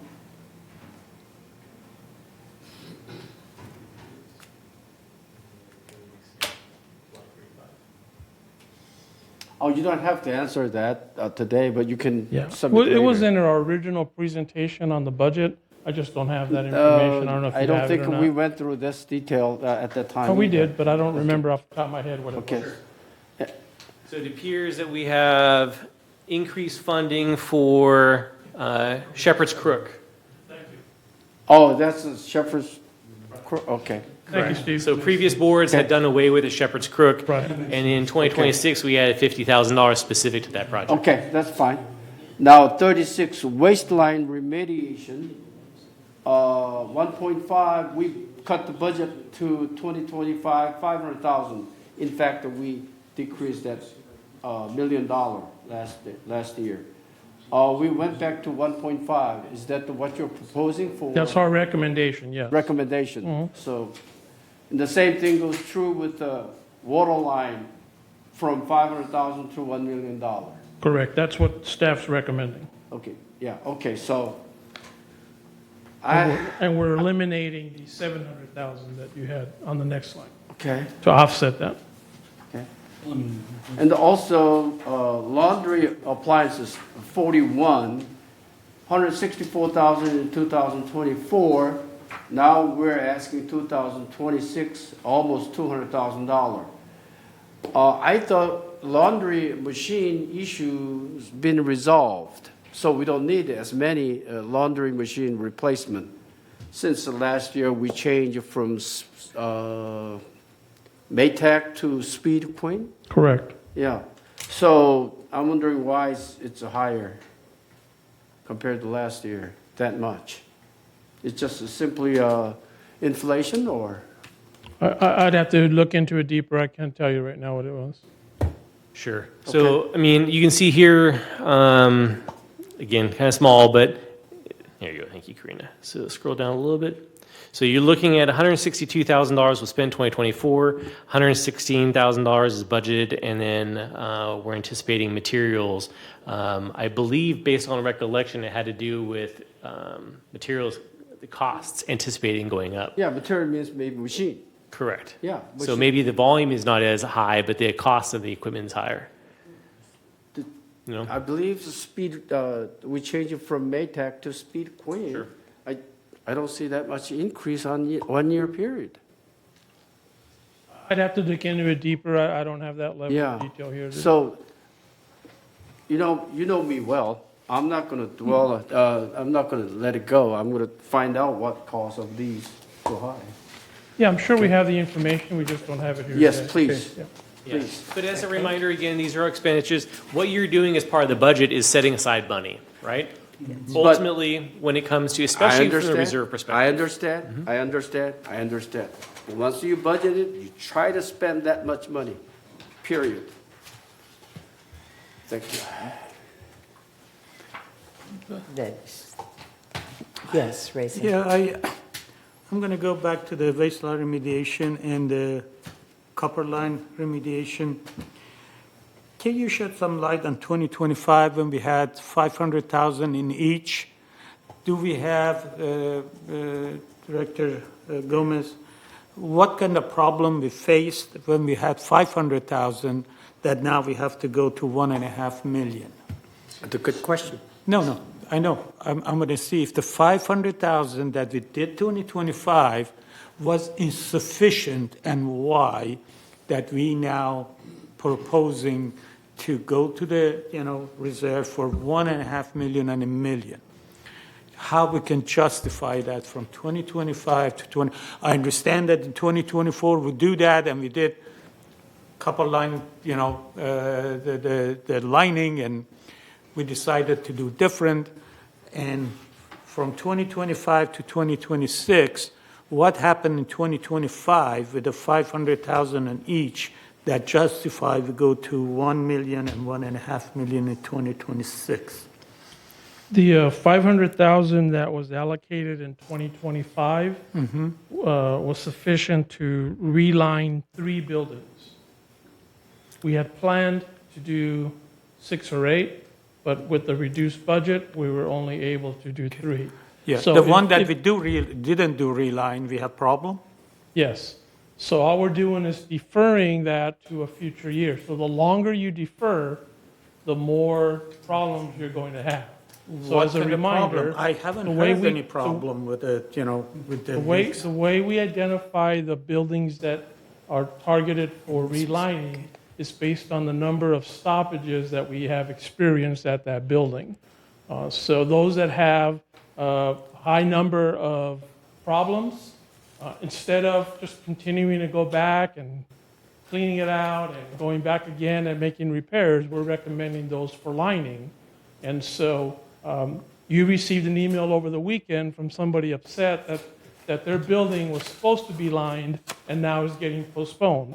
And so that's the consequence of not budgeting a higher amount. But that's not, they complain because they were on a schedule and they Right. don't know why the schedule is not done. We discussed that It the wasn't that- schedule indiscriminately going and doing the lining is not what we want. We want to look at the waistline and make sure that it warranted. Because if we do clean it and we send the camera and there is no problem, why we want to reline the cast iron piping underneath there? Previously, we decided everything need to be relined. We're just going to go and do it. The question is, that's a smart way to do it. And my answer to that was, it's not smart that we indiscriminately, just like the street, we go and pave the street because we need it or not. We said we're going to look at it. The building with a problem, we're going to clean it up. And if we need it, if the pipe is cracked or broken, then either we have to replace or we have to reline. Other than that, the cleaning should do the job, and that saves us money. And we put those buildings that were scheduled for relining on the schedule, we clean it up. If there is no problem, move on. They want to know why nothing has been done. It's not because it's not the reline, it's why you put me on the schedule and you're not telling me what's going on. And that's the lack of communication, that we're going to just clean it up and then decide what we want to do with it. What I'm hearing from the MNC saying that the cleaning up is going to reduce the life of the pipe. Okay, I'm not going to get into the technical discussion of it, but I want to see why from 500,000 from last year that we didn't have much of problem with some of the issues. We're going to 1.5 million and 1 million this year because we want to do all the relining all of those pipe again without All right, so SK the- and then Robert. Robert, you go first. I just have one question. Steve, did I hear you earlier say that we actually spent $1.6 million on Relining, relining? 2024. 2024 we did, correct. 2024, spent 1.6, okay. Yeah, that was So it. All right, that's okay. I misunderstood. what I want to make a comment is this. I misunderstood. I have heard a lot of complaining about sewer line backup, sewer line issues and so forth. Good example, 4008 is my building. We had already water line break couple times, sewer line couple times, backup. And then the other one is the 4009 was sewer line backup and really, really bad water leaking because of backup. Those were caused by, one, root. The other one is just simply clogging. I have never so far complaining that without lining we had this problem. And- Thank you. Yeah, and thank you for that, because we heard that they are going to look now and see what the problem is, and that's fine. But the fact is, I believe I heard you say that you only do this with buildings with problems. And so the plan now is to investigate them and cover sufficient funds. And if those don't get spent this coming year, the budget will be reduced the following year. So, Good, thank you. yes. All right, anything else? If I may, I also have, Manuel, if you can stay close, we have one more slide having to do with budget considerations. So That's the- at the MNC committee, there was a recommendation to allocate $18,000 for installation of some laminate fire alarm signs in the Garden Villa buildings, and an additional $140,000, again, from the reserve for gutter systems. So the request of the board here today is whether or not you would like to include that on the expenditures. Again, it ultimately is not going to address It the looks like it's funding gonna perspective. change anything. Yeah. What was that? Yeah, I was going to say, it's a small amount. How much would that influence the, So the only, it would not influence the business plan. The contributions, we're not making any suggestions to change anything. But if you, forgive me, Karina, go back one more time. Allows them to add to the. So go back to the slide that has our programs reports. There you go. So it's going to add to this. It's going to change what we have recommended on the 2026 in black. The request is to increase it to the tune of about $160,000. and will it affect the overall budget, was the question. No.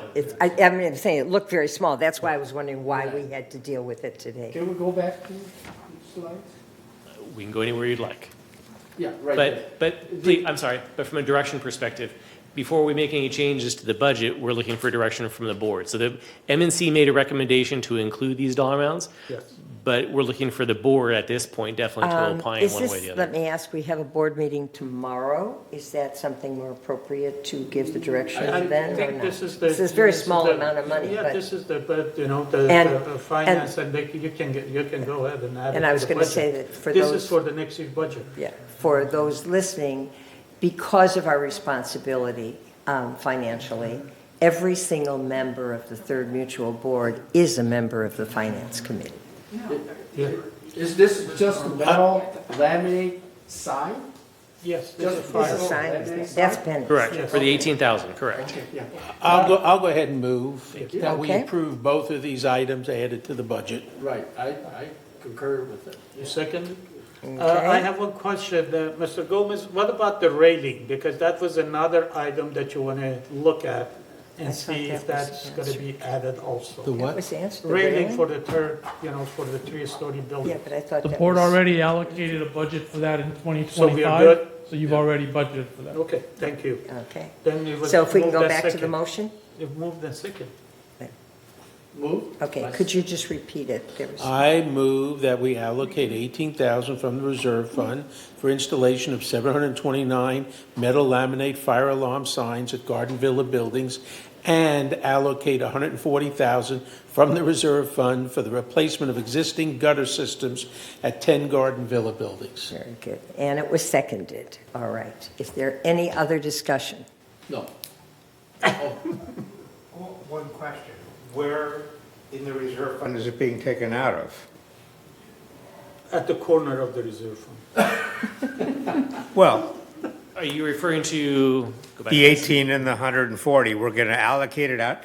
We're going to take all the money in the reserves. We're going to say we're going to take 18 out for this and 140 out for that. Right. Correct. Which fund are we taking it out of? So this would come, again, you have three, you have the replacement, the laundry, and the elevator. This would come from the larger replacement fund. So, and then it will be included as a program underneath one of these headers here that you see on screen. It won't affect the assessments in any way? Correct. No. Correct. Of course. I think that's, No, that wasn't my question. My question wanna see is, which fund. if you've got reserves and you've got 25 items in the reserves that we're funding all the line items, and this is not a line item there, then money's coming out of one of those 25 things to move 18 here and to move 140 there. Which reserve line item are we stealing money from? So you're not stealing it's an additional expense that you're adding to. This is a new So- line. So if we were to add it under, Reserve fund. So then, by your comment that it's a new line, then that line is going to have a negative 18,000, and the next line is going to have a negative 140,000 to spend Yes. on these two things. Correct. How are we going to fund those, since now we're negative in those two line items? Reserve. I'm just asking the question. yes. Comes out of the replacement fund. It's, The reserve has millions of dollars in it. It's a savings account. So all you're doing is taking from that. You're saying, hey, I'm going to do it this year versus next year versus the year after that or the year after that. You're just saying, hey, I'm going to take it out this year because I think I need it. So we can take, I should have, oh, it's on. You turned it on? Okay, so we can take money from one reserve item to pay the 18 and a different reserve item to pay the 140. So what happened to my thoughts about taking some money for the fire funding? so this is a new program.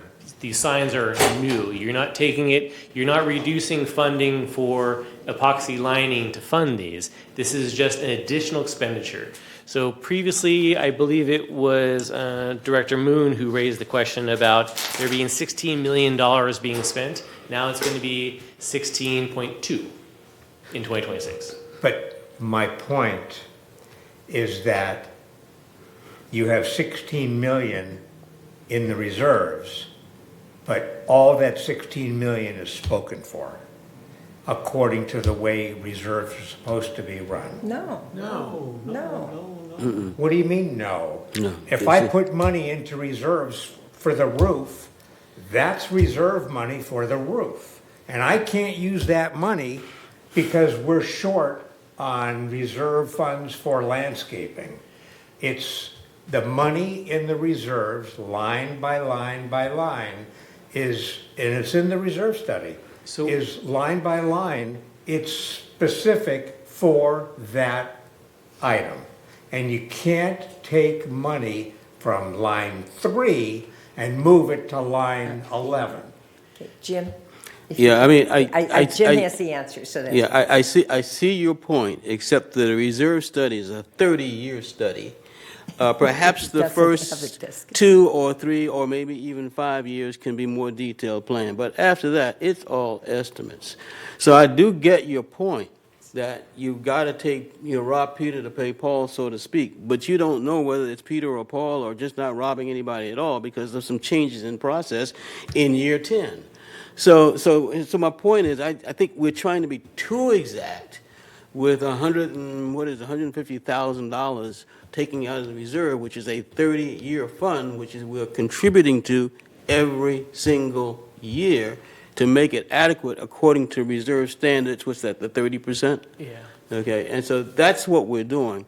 Very few many HOAs do not have adequate have the money. reserves. And we planned very well over the last few years. I mean, when I say since we've been in existence, actually. But, so I'm not sure what it is you're making this an exact What I'm study. saying is if I put money in the reserves for the roof, then it gets used for the roof. But not Gutter is part everything in of the the roof. reserves is identified. Gutter is part of the roof. Well, okay, then I'm putting money in for asphalt, for the roads. Okay, but now we're gonna pull out 18,000 from the asphalt money to do the gutters. But not everything in the reserves is designated. Yeah, and if I could add to that, so What it's is it because the savings designated? account doesn't You- have designated They're for every dollar. undesignated dollars. It's not dollar for I dollar. thought that was called savings account.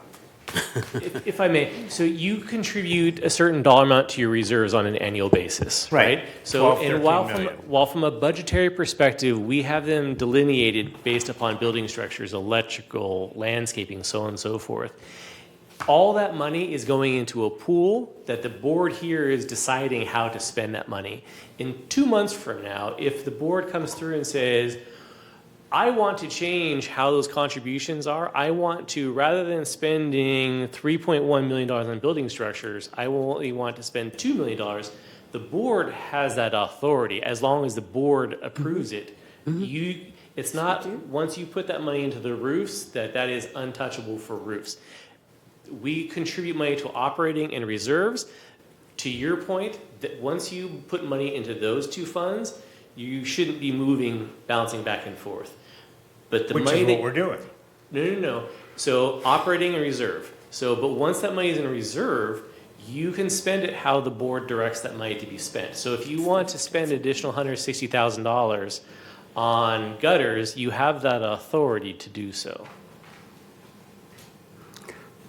We Jim. need to discuss this further. I don't agree with that, Okay. based on my understanding of how things are supposed to work. Jim? No, no. Yeah. Jim, did you have a comment? No, I'm finished, yeah. You were kind of waving back there. All right. Yes. Howard, you are correct in your way. But when we funded to reserve fund, it's global reserve fund, not specific. Until we are discussing year 2026, so we make a specific replacement fund. Until that, it still become global. Okay, so in real, you are correct.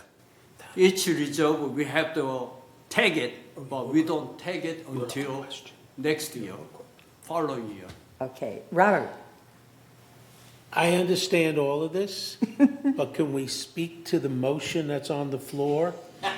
Call the You had a question. But that's my question No, to no, no. the motion, where's the money coming from? And my Reserves. point is that even though we put 13 million into reserves, Not designated. and we're calling it a pool of money that we use however we see fit, but it's in the reserves, it's supposed to be treated as if we had 25 savings accounts. It's fund accounting, so that you're allocating fund for the roof and fund for that's how it's supposed to be, with using the reserve study as a guide. Jim? Each project is not a fund until it's been allocated in a given year. Except, we would not be putting in the 13 million if we didn't have this list of things that the reserve study said to put money in for. And no, And the this is, money is supposed to be allocated out to all the items. If there's 20 items here, it's supposed to be tracked. It's a lovely this- thought, but there's no way to anticipate where the need is going to come from. right. And that's the Can I call problem. the question? Yes. Because And we're the not question gonna is called resolve that. R- right. your concern. Yeah. Call for the vote. Move to call the question. I call the question. Okay, and, all right. Question's been called. All those in favor of this allocation, raise your hand. Opposed? Abstaining? Okay. It passes. And the discussion to be continued later, but I think that at some point should probably have a little deeper dive into what reserves are, how they're allocated, how they're there, if they are allocated, and not the. I don't necessarily big things. disagree with what you're saying. In terms of the motion that we have, whether it comes from a line item, whether it comes from the pool, whether it comes from whatever, to me is not relevant at the moment for approving this. His question say that, I'm not approving it because I don't know which line to get. I have a understand. right to take it from. And I understand that. That's what. No, Okay, And he has that a right to passes. say that. Yeah, passes. Are there any other questions related to this version? And since we will not be voting on the budget until our September meeting, what do we need to do between now and then? Did we give you any changes that were specific? And there was a lot of discussion, but I don't remember any specific changes, other than what we just voted on. Correct. Yeah, other than whether you just voted on, no. Okay. And so, as it stands now, are we all with the understanding that what we will be looking at on September, I believe the 16th, is this budget? No. The reason is that in MNC, we're going to discuss those, the epoxy lining and the copper lining. And if there are any changes, we're going to transfer that information to be updated on the business plan. Reza, Okay. also include paving. Well, we discussed those. If those going to change and we are not agree with the amount and, the board's going to change that number from 1.5 million and 1 million to different number, I don't know, whatever number, then we have to give you that so you can update that for the September. When is the meeting? MNC. September 16th. No, that's our board meeting. No. Board meeting is it's the tomorrow. I think No, MNC the is board a- meeting we will be voting on is September the 16th. Okay. We are not voting tomorrow No, it's on this prior. budget. So I think we may need a special. When is the next MNC meeting when you will be making a decision? give you- So if I May- can comment may I that offer- it's not relevant. Yes, that's So- to the bottom line. So ultimately, change it. what I would ask to say is whatever we decide here will stay, because one of the reasons why we've struggled with the reserve study is we still are making a lot of changes. So my recommendation here would be hold the line on what you decide here today, and that's what will go into the business plan. But no different than any other reserve project, I understand that what's in the plan you feel is going to be spent. In 2 months from now, if MNC as well as the board decide, I want to take that funding from $1.5 million to 1.2, whatever the dollar amount may be, staff recommendations be brought before the board, and we will take that funding down and we will drop it or increase it to whatever dollar amount you see fit. But I'm really asking you to hold the line here, that way I can finalize the reserve study this week and have it presented to you before it comes to the board. I understand, I agree.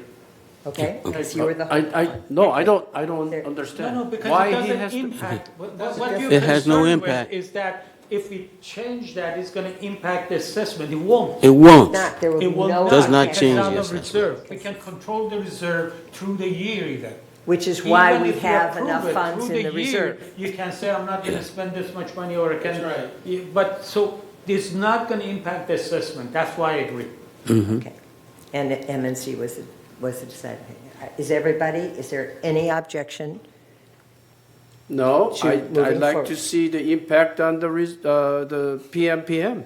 There is no. There is no impact. That's what they've already told you. Zero. It's, If we reduce MSC budget by $1 billion like last We're year. not doing, they're talking about That's reserve. That's it's reserved. reserved. reserve. It's reserve, it's It not doesn't operation. You are not reducing operation. Jesus. You're reducing, you were talking about we are not gonna spend money from the reserve. And you can do that through the year, not right now, because it has no impact on the per man per month cost. That's why I agree. Because you can change that 2 months from now, I said, I don't want to spend that much money. Exactly what we did last year on the. On the pipeline. On the pipelines. Okay, because that's how it works. Okay, I don't agree with it, but that's Okay. fine. Yeah. It will not impact the bottom line. Okay. Regardless. All right, with that, Yeah, let's call this meeting off. okay. Are there any other comments or questions? Any board members who feel the need to make a comment before we adjourn? Okay. Any staff who feel the need to make a comment before we adjourn? Then this meeting is adjourned.